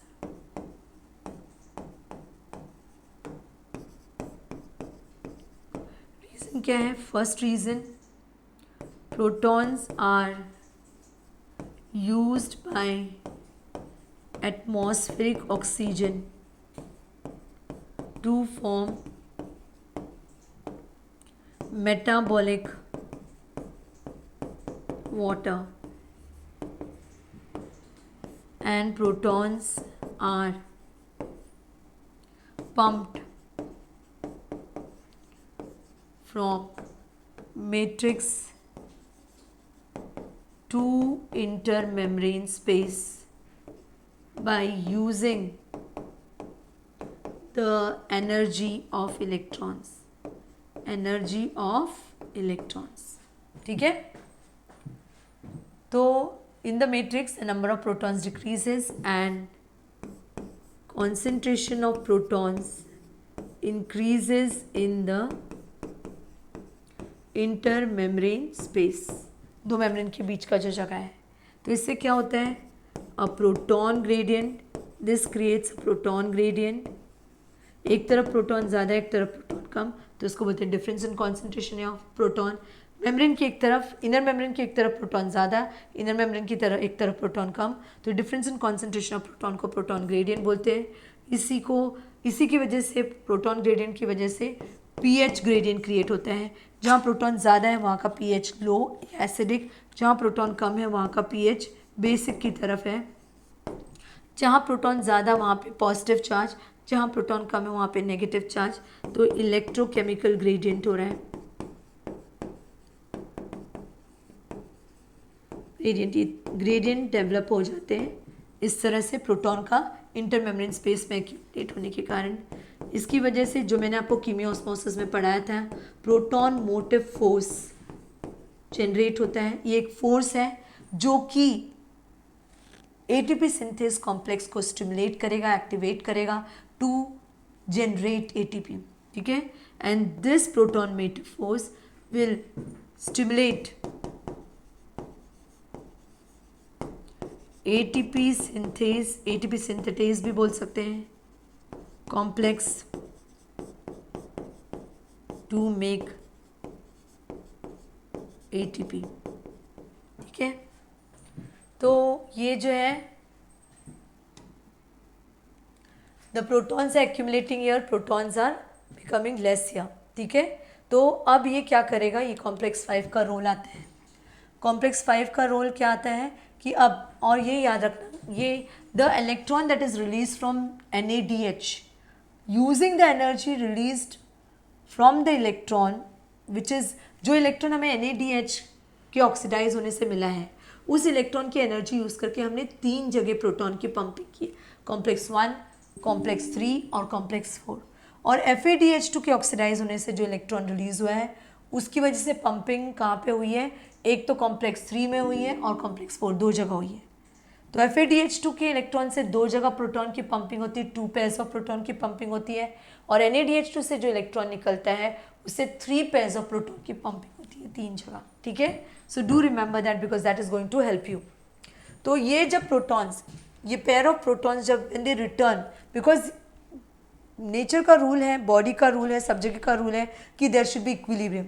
तो equilibrium establish करने के लिए अब ये जो प्रोटॉन ज़्यादा हो गए हैं, this complex will send those protons from region of high concentration to region of low concentration. तो ये कॉम्प्लेक्स बाकी कोई कॉम्प्लेक्स यहाँ से यहाँ प्रोटॉन्स को आने का परमिशन नहीं देती है। मैंने कहा मेम्ब्रेन सिलेक्टिवली परमेबल है, only this complex allows the protons which are too much here, उन लोग तड़प रहे हैं इस तरफ आने को कि equilibrium is the law of nature. तो जब भी वो प्रोटॉन्स टू यहाँ से यहाँ आएंगे तो every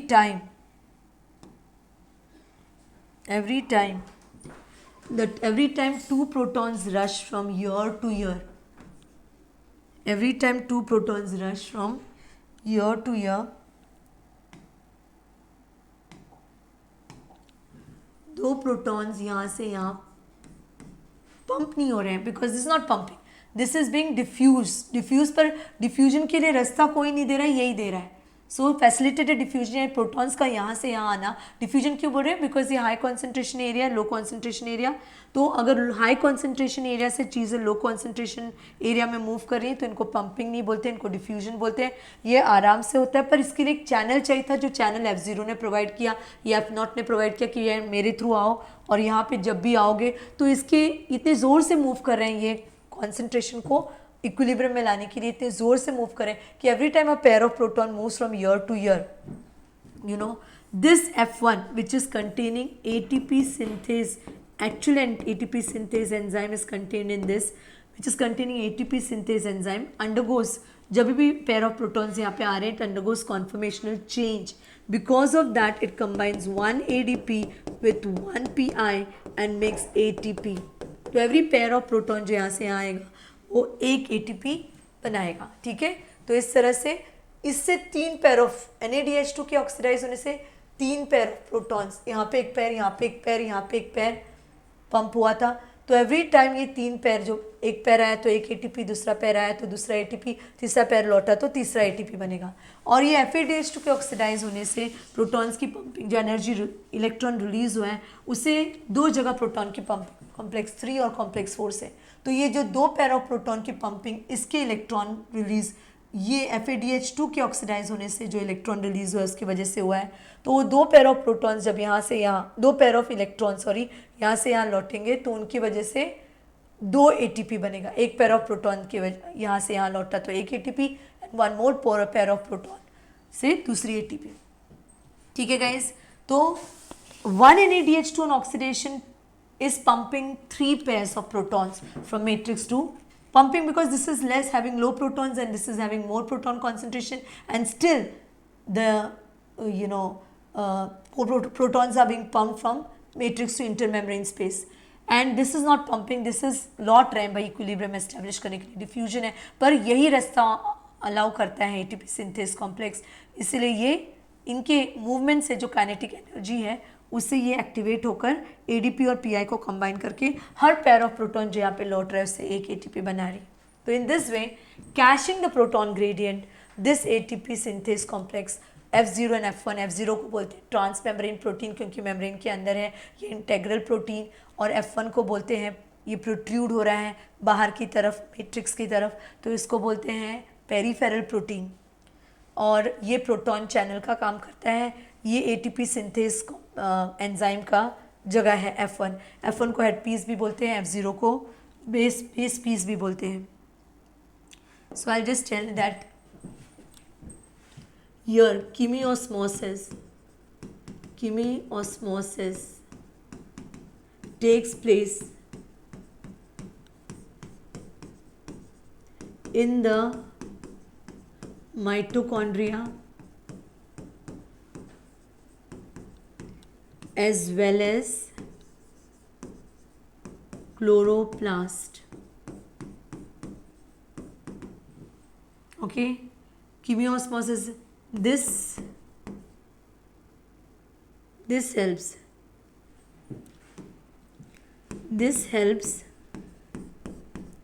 in generation of or in production of ATP from ADP and inorganic phosphate. अकेले फॉस्फेट को, जो फॉस्फेट अकेला है किसी कंपाउंड का हिस्सा नहीं है, वो फॉस्फेट रेडिकल को इनऑर्गेनिक फॉस्फेट बोलते हैं बायोलॉजी में। This ATP is produced by creating a proton gradient across the,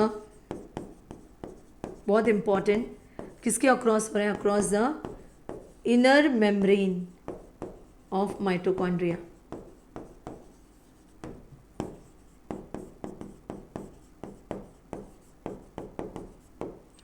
protons accumulate, protons कहाँ पे एक्यूमुलेट हो रहे हैं, प्रोटॉन्स एक्यूमुलेट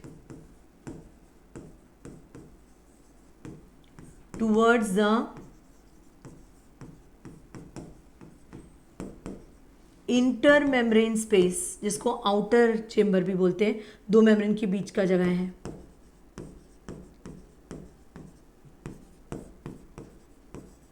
याद रखना ये माइटोकॉन्ड्रिया है, यहाँ पे भी कीमियोस्मोसिस होता है और यहाँ पे बहुत सारे प्रोटॉन्स यहाँ एक्यूमुलेट हो जाते हैं. ऑल प्रोटॉन्स है, ज़्यादा ज़्यादा, बहुत ज़्यादा. अभी मैं प्लस साइन से दिखा रही हूँ. और मैट्रिक्स में कम प्रोटॉन्स. तो इनर मेम्ब्रेन के अक्रॉस ये ग्रेडियंट बिल्टअप हो रहा है, बाहर की तरफ ज़्यादा और मैट्रिक्स की तरफ कम. और माइटोकॉन्ड्रिया अगर आपको याद है तो ये माइटोकॉन्ड्रिया का थाइलोकॉइड है. थाइलोकॉइड के अंदर प्रोटॉन्स बहुत ज़्यादा और स्ट्रोमा में कम. तो इस तरह से थाइलोकॉइड मेम्ब्रेन के अक्रॉस ये ग्रेडियंट एस्टेब्लिश होता है और प्रोटॉन्स एक्यूमुलेट होते हैं थाइलोकॉइड के ल्यूमेन में. और माइटोकॉन्ड्रिया में क्या हो रहा है, ये क्लोरोप्लास्ट का बता रही हूँ, दोनों जगह कीमियोस्मोसिस हो रहा है. और इसी तरह से इलेक्ट्रॉन के ट्रांसफ़र से जो एनर्जी रिलीज होता है उससे प्रोटॉन पंप करके एटीपी जनरेट हो रहा है. और ये है मेम्ब्रेन ऑफ थाइलोकॉइड जिसके अक्रॉस ग्रेडियंट एस्टैब्लिश हो रहा है. ठीक है, प्रोटॉन्स बहुत ज़्यादा ल्यूमेन में है और कम मैट्रिक्स में है, ल्यूमेन में बहुत ज़्यादा. ठीक है. So here in mitochondria the gradient is established across the inner membrane. In chloroplast the gradient is established across the membrane of thylakoid. In mitochondria the protons accumulate in large numbers in the intermembrane space, whereas in chloroplast the protons accumulate in large number in the lumen of thylakoid. ठीक है. तो अब देखना, देखने को देखते हैं ये आपका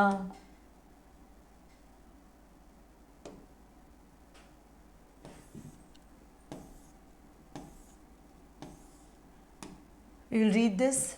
The electron transport system ETS and oxidative phosphorylation. The following steps in the respiratory process are to release and utilize the energy stored in NADH plus H plus and FADH2. तो ETS क्यों हो रहा है कि NADH2 और FADH2 में जो energy stored है, ये H2 जो है जो कि 2 प्रोटॉन्स और 2 इलेक्ट्रॉन्स कैरी कर रहा है, 2 इलेक्ट्रॉन्स हाई एनर्जी लेवल वाले इलेक्ट्रॉन्स है. तो जो एनर्जी स्टोर्ड है ग्लूकोज के बॉन्ड्स को तोड़कर ये निकले थे, तो ये इनमें जो एनर्जी स्टोर्ड है उसको यूटिलाइज करना. This is accomplish when they are oxidise through electron transport system. तो NADH और FADH2 जब ऑक्सीडाइज होते हैं तो जो इलेक्ट्रॉन्स रिलीज होते हैं उसके हेल्प से ये आगे काम बढ़ता है. This is accomplished when they are oxidized through electron transport system and electrons are passed on to oxygen resulting in the formation of H2O. The metabolic pathway through which the electron passes from one carrier to another is called electron transport system, जिसमें complex 1, complex 2, complex 3, complex 4 आ रहे हैं. complex 5 का electron transport system का काम नहीं है, वो तो ATP जनरेट करने में काम आ रहा है. And it is present in the inner mitochondrial membrane. सारे complexes inner mitochondrial membrane में present हैं. Produced in the, ये क्या है देखते हैं, electrons from NADH produced in the mitochondrial matrix during citric acid cycle are oxidized by NADH dehydrogenase complex. ये जो NADH बना है वो ग्लाइकोलाइसिस में भी बना है, क्रेब्स साइकिल में भी बना है, लिंक रिएक्शन में भी बना है.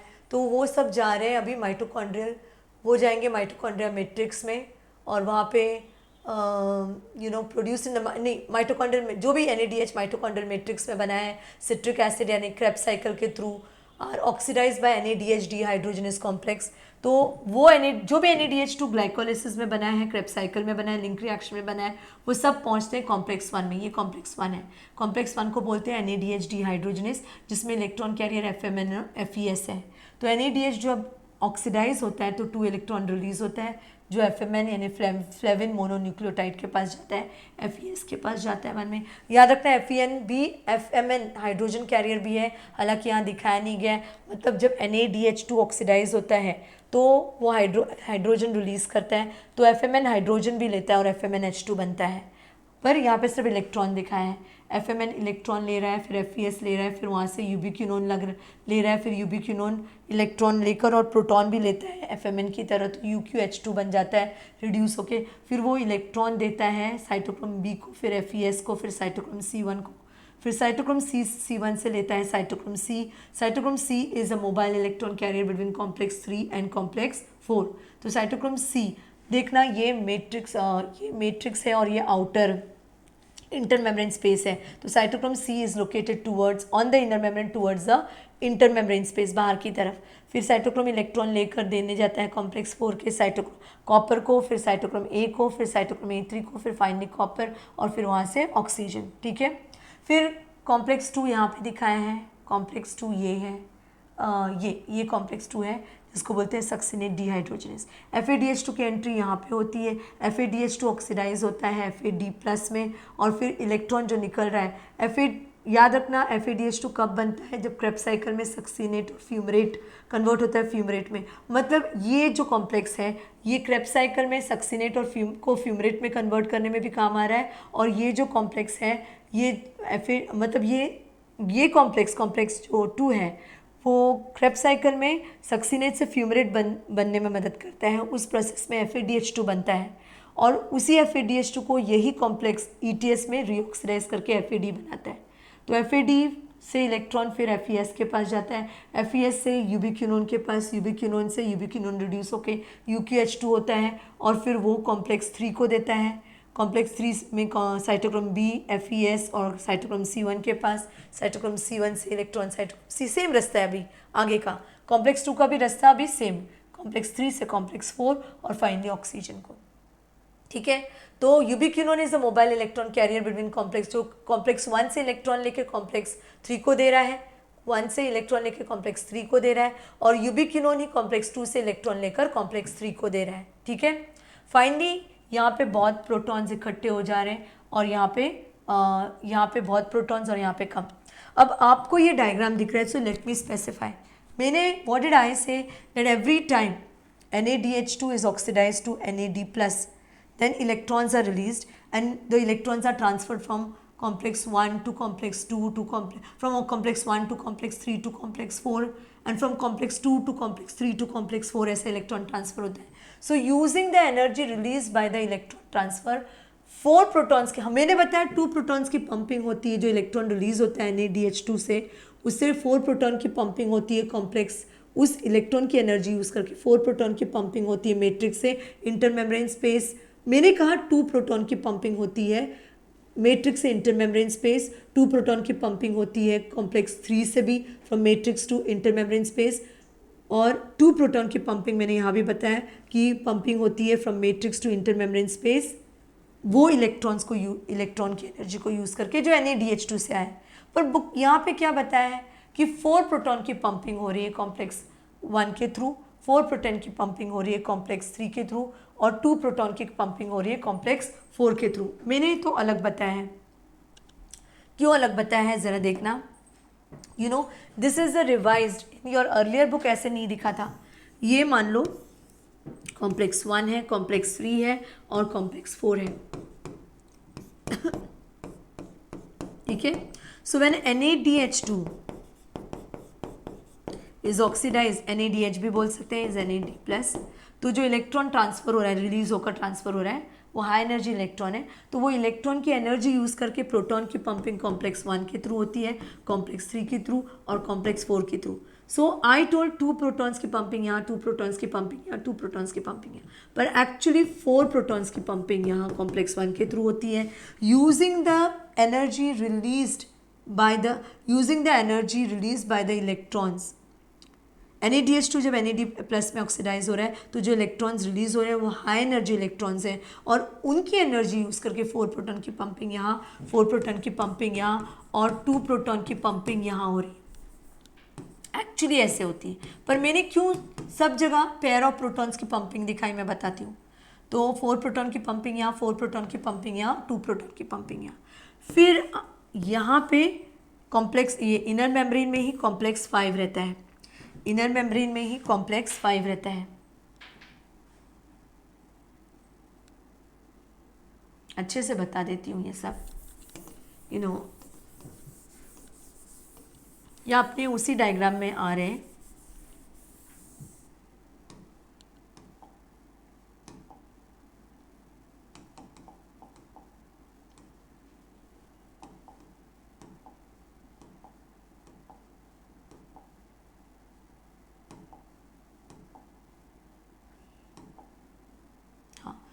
I show that a pair of protons is pumped using the energy released from the electrons which are being transferred after coming out from NADH2. मैंने बोला pair of proton की pumping यहाँ हो रही है, pair of proton की pumping यहाँ हो रही है, pair of proton की pumping यहाँ हो रही है। But actually what is happening, ये तो मैंने क्यों दिया, क्योंकि आपको पता चलेगा। Actually what is happening,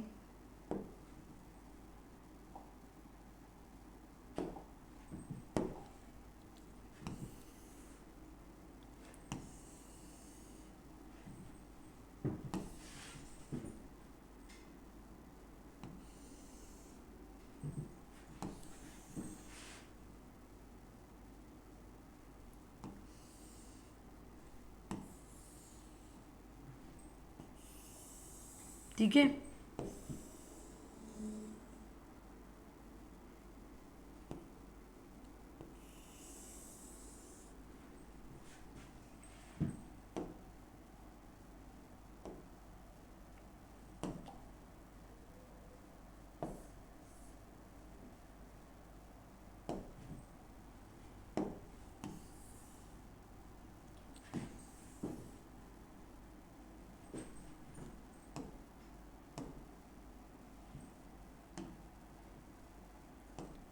इसको कैंसिल कर देते हैं, इसकी ज़रूरत नहीं है। और ये कॉम्प्लेक्स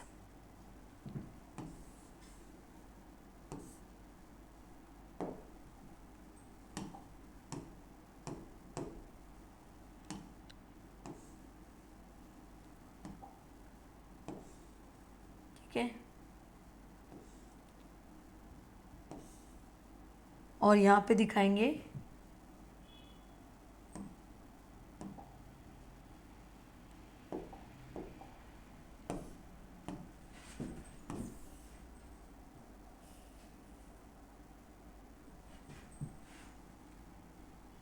शेप्स, ठीक है।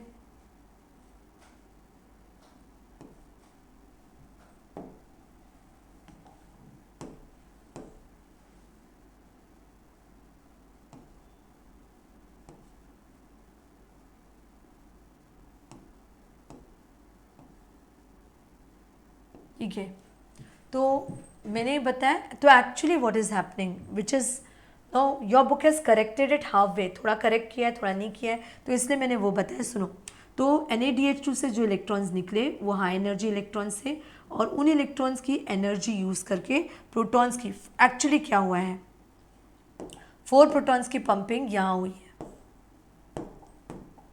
4 प्रोटॉन्स की पंपिंग मैट्रिक्स से इनर मेम्ब्रेन की इंटर मेम्ब्रेन स्पेस में 4 प्रोटॉन की पंपिंग हुई है, यहाँ से भी 4 प्रोटॉन की पंपिंग हुई है, यहाँ से भी। ये है कॉम्प्लेक्स, ये है कॉम्प्लेक्स 1, ये है कॉम्प्लेक्स 3 और ये है कॉम्प्लेक्स 4। तो 4 प्रोटॉन्स की पंपिंग कॉम्प्लेक्स 1 के थ्रू हुई है, 4 प्रोटॉन की पंपिंग कॉम्प्लेक्स 3 के थ्रू हुई है, और 2 प्रोटॉन्स की पंपिंग कॉम्प्लेक्स। एक्चुअली ऐसा है, बट आपकी बुक में हाफ करेक्टेड है इसलिए मैंने वो बताया। और एवरी टाइम एक्चुअली ऐसा है कि every time 4 protons intermembrane space से मैट्रिक्स की तरफ आ रहे हैं, एवरी टाइम 4 प्रोटॉन्स जब आ रहे हैं, तो ये 4 प्रोटॉन्स के यहाँ से यहाँ आने से ये क्या कर रहा है, ये F1 क्या कर रहा है, एक ADP को एक IP से कंबाइन करके बना रहा है एक ATP। एवरी टाइम 4 प्रोटॉन्स यहाँ से यहाँ निकल रहे हैं, तो एक्चुअली ऐसा है। और आपकी बुक ने ये बताया भी है, ये पर एक गड़बड़ कर दी है। आपके बुक ने क्या किया है, ये जो 4 प्रोटॉन्स की पंपिंग यहाँ से वहाँ होती है, यहाँ जब 4 protons are being pump from intermembrane space to matrix side then 1 ATP is made, ये टेक्स्ट में तो लिखा है पर डायग्राम में 2 प्रोटॉन्स लिखा है, तो ये गड़बड़ हो गई। और उसी को फॉलो करके आधा जगह करेक्ट हुआ है, ये 4 प्रोटॉन की पंपिंग, 4 प्रोटॉन की पंपिंग, 2 प्रोटॉन की पंपिंग, सच पूछो तो यही करेक्ट है। और 4 प्रोटॉन जब लौट रहे हैं तो एक ATP बन रहा है, तो उसके अकॉर्डिंग अगर आप देखेंगे उसके अकॉर्डिंग, सो 1 NADH2 से according to that 1 NADH on oxidation pumps 4 protons complex 1 से प्लस 4 प्रोटॉन्स कॉम्प्लेक्स 3 से प्लस 2 प्रोटॉन्स कॉम्प्लेक्स 3 से जो पंप किया है, so it pumps actually 10 protons and every time 4 proton is returning from intermembrane space to matrix side through the ATP synthase complex, and every time actually ऐसा है, every time 4 protons enter F0 F1 particle complex, F0 F1 complex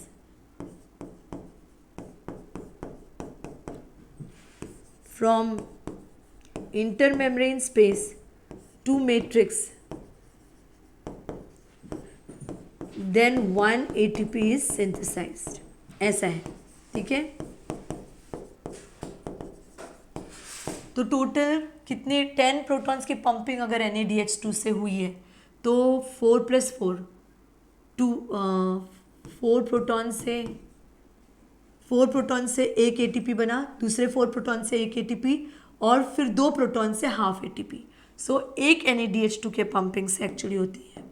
so actually ऐसा है 1 NADH on oxidation, क्योंकि उसके oxidation से 10 protons की pumping हुई थी, जो लौटते हैं तो 4 लौटा तो एक ATP, 4 लौटा तो एक ATP और 2 लौटा तो हाफ ATP। सो इसीलिए 1 NADH on oxidation produces 4 + 4 proton plus 4 proton plus 2 proton, उसकी वजह से 1 ATP इसके पंपिंग से 1 ATP और 2 प्रोटॉन की वजह से 0.5 ATP बनता है, so that's equal to 2.5 ATP बनता है। और FADH2 को अगर आप देखो तो FADH2 complex, FADH2 is here,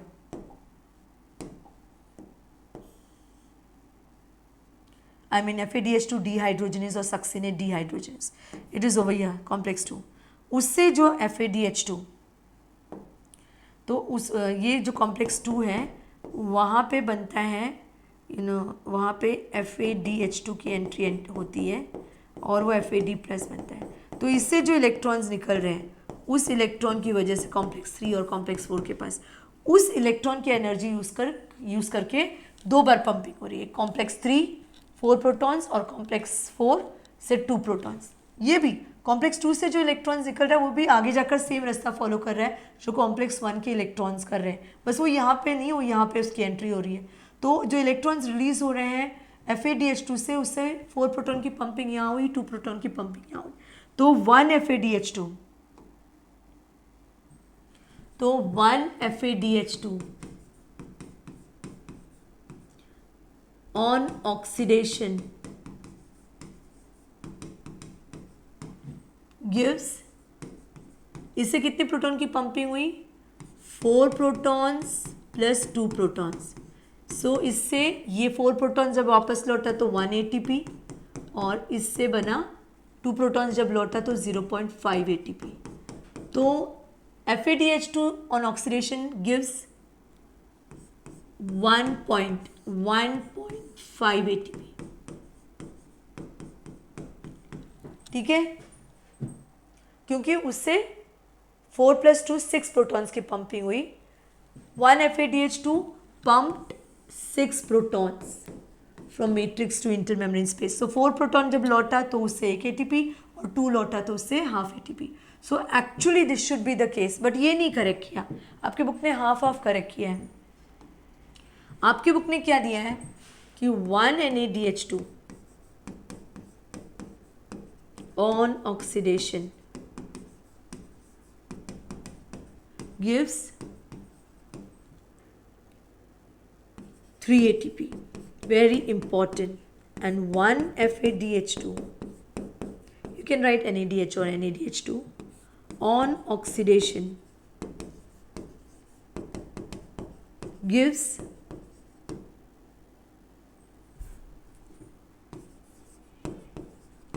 2 ATP.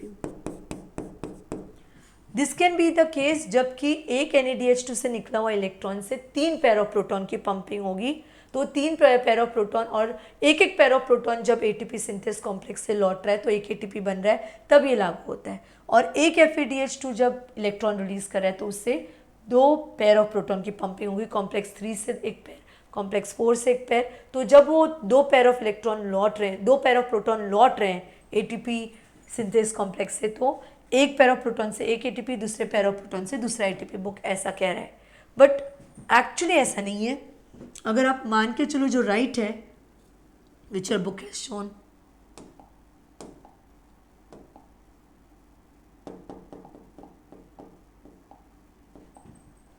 Where is that? See, now I will tell, now I will read this.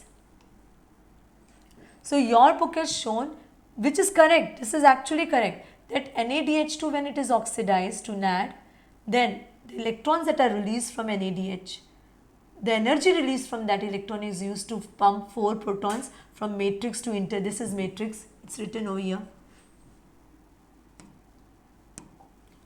and this is intermembrane space, it is written over here. तो उससे 4 प्रोटॉन की pumping हुई from matrix to intermembrane space in complex 1, 4 proton की pumping हुई complex 3 में matrix से intermembrane space, और 2 proton की पंपिंग हुई from complex matrix to intermembrane space to complex 4. अब ये जब 4 प्रोटॉन्स, आपकी बुक में लिखा भी है,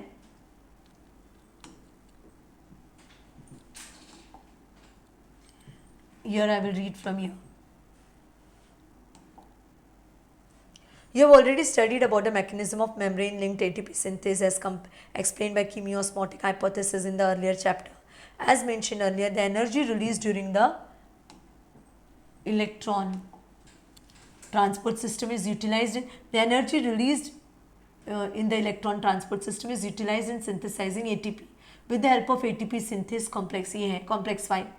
this complex consist of two major components. इस कॉम्प्लेक्स में एक कंपोनेंट है F0 और दूसरा कंपोनेंट है, एक कंपोनेंट है F0 और दूसरा कंपोनेंट है F1. The F1 and F0, F1 is called head piece, इसको बोलते हैं हेड पीस. F1 को बोलते हैं head piece. F1 is called head piece, it is the peripheral, क्योंकि मेम्ब्रेन में एम्बेडेड नहीं है, मैट्रिक्स की तरफ प्रोट्रूड हो रहा है, इसको बोल रहा है F1 को बोला है peripheral membrane protein and contains a site. F1 में है site of protein synthesis, F1 में ATP सिंथेस एंजाइम है, तो F1 is the site of protein synthesis बोला है. Okay, the F1 head piece is peripheral membrane protein complex and contains site for ATP synthase from ADP and inorganic phosphate. F0 को बोला है ये है integral protein या transmembrane protein through which, इसके through protons intermembrane space से matrix में लौट रहे हैं. F0 is an integral membrane protein complex that forms the channel through which the protons cross the inner membrane. The passage of protons through the channel is coupled. तो जब ये protons यहाँ दिखा है the passage of protons through the channel, जब protons यहाँ से यहाँ यानी कि intermembrane space से matrix में लौट रहे हैं इस complex के through, so the passage of protons through the channel is coupled. तो इनकी जो entry यहाँ से यहाँ हो रही है वो is connected with the catalytic site of F1 component. तो जब प्रोटॉन्स यहाँ से यहाँ मूव करें तो ये जो कैटालिटिक साइट है F1, क्योंकि यहाँ पे एक कैटलिस्ट है ATP सिंथेस कॉम्प्लेक्स, वो इस काइनेटिक एनर्जी को यूज़ करके क्या बना रहा है, it is use for the production of ATP. For each ATP produce, एक ATP बनाने के लिए 4 प्रोटॉन्स को इंटरमेम्ब्रेन से मैट्रिक्स में आना चाहिए, ये लिखा है. पर दिखाया क्या डायग्राम में, लिखा ये है, करेक्शन यहाँ हो गया, ये एक्चुअली करेक्ट है कि जब 4 प्रोटॉन्स यहाँ से यहाँ आ रहे हैं तो एक ATP बन रहा है उनके काइनेटिक एनर्जी से. पर लिखा यहाँ पे करेक्शन कर दिया है, जो कि पहले की बुक में यहाँ पे 2 प्रोटॉन था, तो यहाँ पे करेक्शन कर दिया, पर यहाँ पे दिखाया है 2 प्रोटॉन ही. तो गड़बड़ ये होगी कि for each ATP produce 4 protons pass through F0 from intermembrane space to the matrix, पर होना चाहिए for each ATP produced, diagram में होना चाहिए था, ये करेक्ट है, डायग्राम में भी 4 प्रोटॉन्स दिखाना चाहिए था, एवरी टाइम 4 प्रोटॉन्स यहाँ से यहाँ पास हो रहा है तो एक एटीपी बन रहा है, तो डायग्राम में नहीं करेक्ट किया। फिर तो अगर 4 प्रोटॉन के इंटरमेम्ब्रेन स्पेस से मैट्रिक्स में आने से एक एटीपी बन रहा है, तो NADH2 या NADH से जो इलेक्ट्रॉन रिलीज हो रहा है उससे 4 प्रोटॉन कॉम्प्लेक्स 1 के थ्रू, 4 प्रोटॉन कॉम्प्लेक्स 2 के थ्रू और 2 प्रोटॉन कॉम्प्लेक्स 1 के थ्रू पंप हो रहा है from matrix to intermembrane space. तो NADH2 की वजह से ये जब वापस लौटेगा ATP सिंथेस कॉम्प्लेक्स से तो इससे एक ATP बनेगा इसके अकॉर्डिंग, ये जब लौटेगा तो इससे 2 ATP, और ये जब इंटरमेम्ब्रेन स्पेस से मैट्रिक्स में लौटेगा तो इससे हाफ ATP, यानी कि एक NADH2 के ऑक्सीडेशन से लिखना चाहिए था उन्हें 2.5 ATP बनते हुए। उसी तरह से जब FADH2 ऑक्सीडाइज होता है, इससे इलेक्ट्रॉन रिलीज होता है, तो ये इलेक्ट्रॉन ट्रांसफर होता है कॉम्प्लेक्स 2 से कॉम्प्लेक्स 3, कॉम्प्लेक्स 3 से कॉम्प्लेक्स 4, और वो इलेक्ट्रॉन की एनर्जी यूज़ करके 4 प्रोटॉन्स की पंपिंग होती है कॉम्प्लेक्स 3 के थ्रू और 2 प्रोटॉन्स की पंपिंग होती है कॉम्प्लेक्स 4 के थ्रू। देखो 3 प्रोटॉन की पंपिंग, 4 प्रोटॉन की पंपिंग होती है कॉम्प्लेक्स 3 के थ्रू और 2 प्रोटॉन की पंपिंग कॉम्प्लेक्स 4 के थ्रू होती है। तो 4 प्रोटॉन जब लौट रहे हैं तो एक ATP बनेगा और 2 प्रोटॉन जब वापस लौटेंगे तो आधा ATP। तो FADH2 से निकलने वाले इलेक्ट्रॉन या FADH2 के ऑक्सीडाइज होने से 1.5 ATP बनना चाहिए था, जो आपके बुक को करेक्शन करना चाहिए था, पर आपके बुक ने करेक्शन नहीं किया। ठीक है, तो actually it should be 1 NADH2 on oxidation gives rise to 2.5 ATP and 1 FADH2 on oxidation gives rise to 1.5 ATP, and this is correct that every time the electron released from NADH2, the energy of that electron is used to pump 4 proton from matrix to intermembrane space through complex 1, 4 proton from matrix to intermembrane space through complex 3 and 2 proton from matrix to intermembrane space through complex 4। और फिर ये जो 4-4-8 और ये 9-10 protons pump में जब वापस लौटेंगे तो 4 प्रोटॉन से एक ATP, 4 प्रोटॉन से एक ATP और 2 प्रोटॉन से हाफ ATP, तो 2.5 ATP। और FADH2 से जो इलेक्ट्रॉन निकले हैं फिर बता रही हूँ वो गए हैं कॉम्प्लेक्स 2 से कॉम्प्लेक्स 3, कॉम्प्लेक्स 3 से कॉम्प्लेक्स 4, तो उस इलेक्ट्रॉन की एनर्जी यूज़ करके भी कॉम्प्लेक्स 3 से पंपिंग हुई है 4 प्रोटॉन की और कॉम्प्लेक्स 2 से 2 प्रोटॉन की, तो 6 प्रोटॉन की पंपिंग FADH2 से निकलने वाले इलेक्ट्रॉन की एनर्जी से हुई है। तो ये 4 जब लौटेगा तो एक ATP, ये 2 लौटेगा तो आधा ATP बनेगा, तो एक FADH2 के ऑक्सीडेशन से 1.5 ATP बनना चाहिए। फिर जब इन्होंने ऐसा लिखा है, दूसरी बात, when they are writing, see every time the passage of protons through the channel is coupled, this is the proton channel, this is the ATP synthase enzyme, यहाँ पे ही रहता है F1 हेड पीस में। तो for the passage of protons through the channel is coupled to the catalytic site of F1 component for the production of ATP। जब भी यहाँ से यहाँ प्रोटॉन्स लौटेंगे, 4 प्रोटॉन्स इन लोग कह रहे हैं, तो यहाँ पे जो कैटालिटिक साइट है जहाँ पे कैटलिस्ट है ATP सिंथेस, वो बनाएगा एक ATP, ADP और IP से। पर ये लिखने के बाद उन्होंने दिखाया 2 प्रोटॉन्स के आने से एक ATP बन रहा है। इन्हें दिखाना चाहिए था डायग्राम में भी 4 प्रोटॉन के आने से, यहाँ पे करेक्शन करना चाहिए था, जो उन्होंने नहीं किया, तो ये थोड़ा सा कॉन्ट्रडिक्टरी रख दिया है। और जो मैंने आपको कहा ये बात भी, तो ये थोड़ा सा दोनों के बीच हो जाता है, आगे पूरा करेक्शन हो जाएगा और ये करेक्ट है, मसो डायग्राम में करेक्ट करने का रह जाएगा, आगे के बुक्स में कर देना चाहिए डायग्राम में 4 प्रोटॉन्स के आने से एक ATP। और क्या करेक्शन करना चाहिए यहाँ पे देखते हैं, पढ़ते हुए जाते हैं। Electrons from NADH produced in the mitochondrial matrix, not only in the mitochondrial matrix through citric acid cycle, but NADH is produced in glycolysis and link reaction.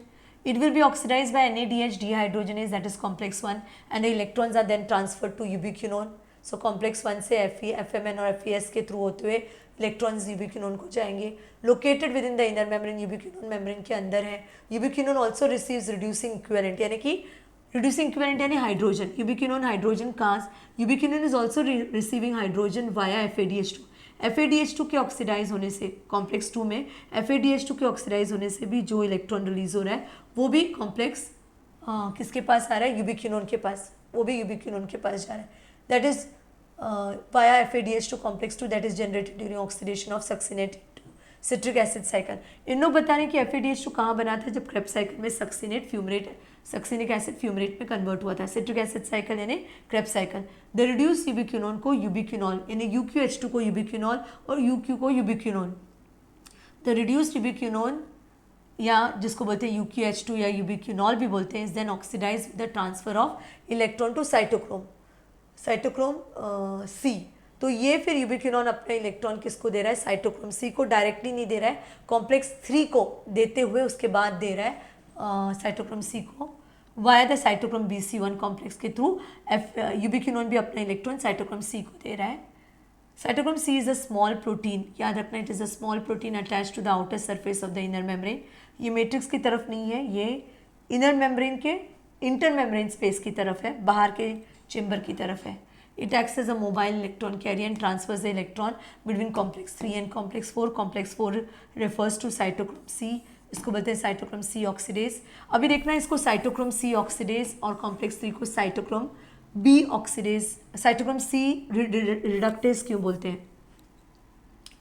Complex 3 को साइटोक्रोम C रिडक्टेज बोलते हैं क्योंकि ये electron cytochrome C को देकर reduce करता है. याद करना.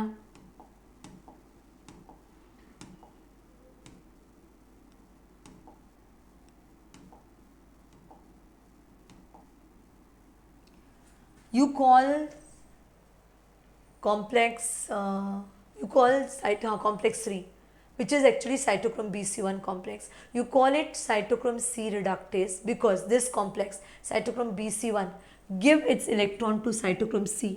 ये कॉम्प्लेक्स अपना इलेक्ट्रॉन साइटोक्रोम C को देकर रिड्यूस कर रहा है और इसीलिए कॉम्प्लेक्स C को बोले साइटोक्रोम C रिडक्टेज. कॉम्प्लेक्स 4 को साइटोक्रोम A ऑक्सीडेज, कॉम्प्लेक्स 4 का एक्चुअली नाम है साइटोक्रोम AA3, तो इसको बोलते हैं साइटोक्रोम C ऑक्सीडेज क्योंकि ये कॉम्प्लेक्स साइटोक्रोम C से इलेक्ट्रॉन लेकर उसको ऑक्सीडाइज कर रहा है और इसीलिए इसको बोलते हैं साइटोक्रोम C ऑक्सीडेज. ये भी पता रहना चाहिए आपको. फिर देख लेते हैं क्या लिखा है.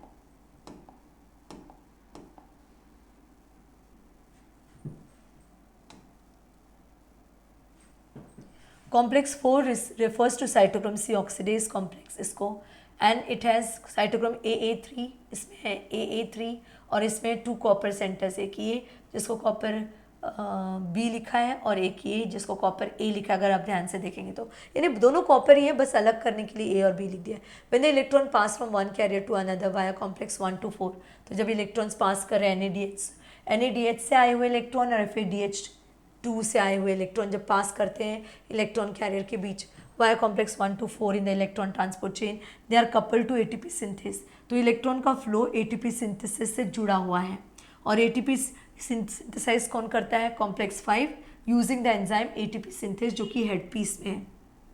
Production of ATP from ADP and inorganic phosphate. The number of ATP molecules synthesized depends upon the nature of electron donor. फिर यहाँ पे दिया है oxidation of one molecule of NADH2 gives rise to 3 molecules of ATP, while that of one molecule of FADH2 produces 2 molecules of ATP. यहाँ पे भी इन्हें correction करना चाहिए था कि भाई 4 पेयर ऑफ प्रोटॉन की पंपिंग यहाँ हुई, 4 पेयर नहीं, I'm so sorry, 4 प्रोटॉन की पंपिंग यहाँ से यहाँ हुई है, 4 प्रोटॉन की पंपिंग यहाँ से यहाँ, 2 प्रोटॉन की पंपिंग यहाँ से आई. और इन लोग बता रहे हैं कि इसके थ्रू ये है ATP सिंथेस कॉम्प्लेक्स, इसके थ्रू जब 4 प्रोटॉन लिखे इन लोग, बता नहीं रहे, लिखे हैं प्रोटॉन यहाँ से यहाँ आता है तो एक ATP बनता है. तो ये जो 4 प्रोटॉन की पंपिंग हुई थी जब लौटेगा तो उससे एक ATP, 4 प्रोटॉन जो पंप हुए थे वो लौटेगा तो एक ATP और 2 प्रोटॉन जो पंप हुए उससे आधा ATP. यानी कि इन्हें लिखना चाहिए था कि oxidation of one molecule of NADH, अगर सारा करेक्शन कर दिया था तो ये भी करना चाहिए था, gives rise to 2.5 molecules of ATP और देखो जो FADH2 से इलेक्ट्रॉन रिलीज हुआ है उससे पंपिंग यहाँ पे हो रही है कॉम्प्लेक्स 3 के थ्रू 4 प्रोटॉन्स की और कॉम्प्लेक्स 4 के थ्रू 2 प्रोटॉन्स की. जब ये लौटेगा तो ये 4 प्रोटॉन एक ATP बनाएगा, ये 2 प्रोटॉन हाफ जब लौटेगा तो हाफ एटीपी। तो इन्हें लिखना चाहिए था कि by the oxidation of 1 FADH2 molecule 2 molecules of 1.5 molecules of ATP are produce, पर ये करेक्शन नहीं किया तो कंफ्यूजन में रख दिया बच्चों को। समझ में आ रहा है? तो देखो कैसे आपको ये फिर आगे भी पढ़ लेती हूँ। Although the aerobic process of respiration takes place only in the presence of oxygen, the role of oxygen is limited to the terminal stage of process. Oxygen का रोल सिर्फ ये फाइनली यहाँ पर आया, पर ऑक्सीजन का रोल और कहीं नहीं है। पर उसके बगैर न तो ऑक्सीजन के प्रेजेंस के बगैर न तो लिंक रिएक्शन होगा, न तो क्रेब्स साइकिल होगा, और ऑफकोर्स ETS में तो उसका काम ही है। So the presence of although the aerobic process of respiration takes place only in the presence of oxygen, the role of oxygen is limited to only the last stage of the process. Yet the presence of याद रखना, oxygen is in ETS of respiration. Oxygen is a last electron acceptor, and also oxygen is the last proton acceptor also. तो ETS में, respiration की ETS में last electron acceptor oxygen है और last proton acceptor भी proton oxygen है। यह the presence of oxygen, oxygen का रोल कहीं नहीं आया, फिर भी क्रेब्स साइकिल के लिए भी उसका रहना ज़रूरी है, और लिंक रिएक्शन के लिए। यह the presence of oxygen is vital since it drives the whole process. Oxygen के ही प्रेजेंस से सारा प्रोसेस हो रहा है, जो रिमूवल ऑफ हाइड्रोजन होकर ऑक्सीडेशन हुआ है क्रेब्स साइकिल में, लिंक रिएक्शन में, वो ऑक्सीजन के वजह से ही हुआ है। Oxygen acts as a final hydrogen acceptor and final electron acceptor भी। अनलाइक फोटोफॉस्फोरिलेशन जहाँ पे लाइट एनर्जी से एटीपी बनता है, where light energy is utilized for the production of proton gradient required for phosphorylation. In respiration, it is the energy of oxidation reduction utilized for the same process. Photophosphorylation में light energy से ATP बन रहा है, और ये oxidative phosphorylation में substrate के oxidation और रिडक्शन से एटीपी बन रहा है। You have already studied about the mechanism of membrane linked ATP synthesis, यानी कि कीमियोस्मोसिस आपने पहले से ही पढ़ा है, chemiosmotic hypothesis in the earlier chapter. As mentioned earlier, the energy release during electron transport system is utilised in synthesising ATP। तो जो प्रोटॉन जब यहाँ से यहाँ ट्रांसपोर्ट होते हैं तो उसको यूटिलाइज किया जाता है ATP सिंथेसाइज करने के लिए। किसकी हेल्प से? कॉम्प्लेक्स 5 की हेल्प से, स्पेशली F1 जो कि ATP सिंथेस कॉम्प्लेक्स कंटेन करता है, उसकी हेल्प से। This complex consists of two major components, F0 या F0, F1 and F0, F1 and F0। F1 को हेड पीस बोलते हैं, and it is a peripheral membrane, membrane में एम्बेडेड नहीं है, मैट्रिक्स की तरफ है। F1 head piece is peripheral membrane protein complex and contains, यहाँ पे साइट ऑफ प्रोटीन सिंथेसिस, क्योंकि F1 में होता है ATP सिंथेस एंजाइम एग्जैक्टली।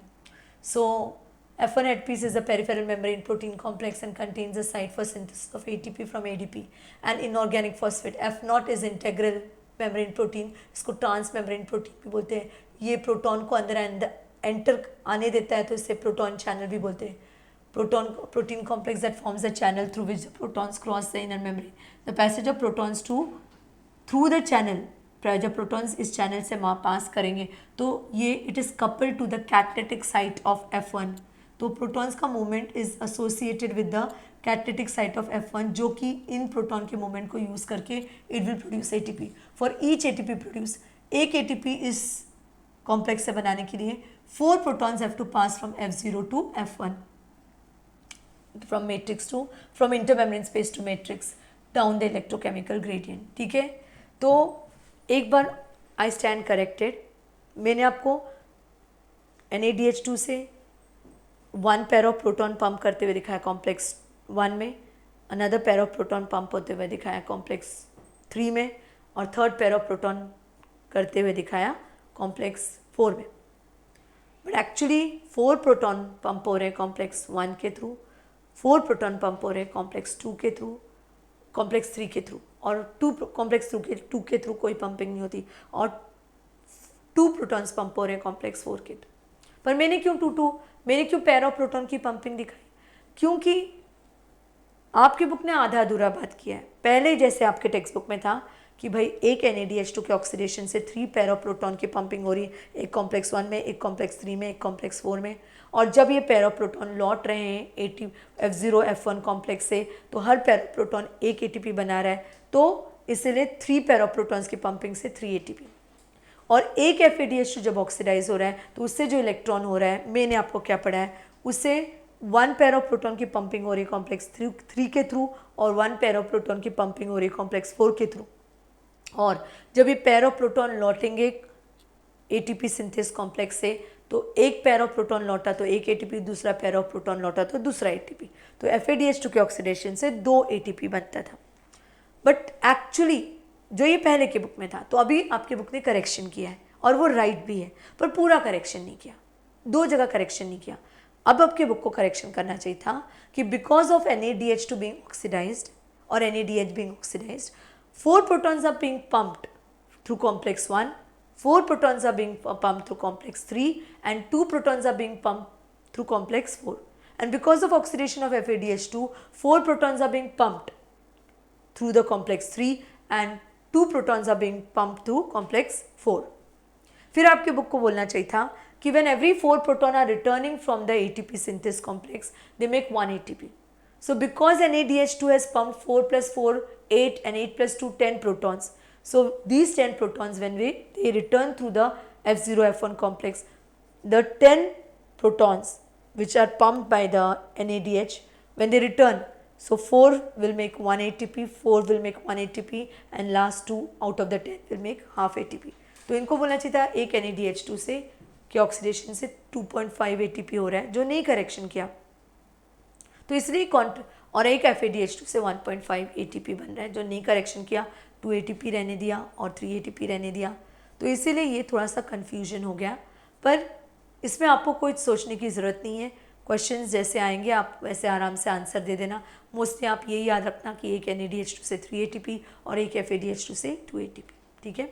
तो यहाँ पे थोड़ा सा बहुत थक गए होंगे, सब कंफ्यूज भी हो गए होंगे, पर आई होप मैंने फिर से एक बार वीडियो देख लेना और समझने की कोशिश करना। मैंने पूरी कोशिश की है। कॉन्ट्रडिक्शन आपके बुक में है और उसको दोनों तरफ से एक्सप्लेन करना पड़ा, नहीं तो एक सिंपल एक्सप्लेनेशन करके ख़त्म करती जैसे पहले किया था, पर वापस रिपीट किया क्योंकि कॉन्ट्रडिक्शन आपके बुक ने रखा है, ठीक है।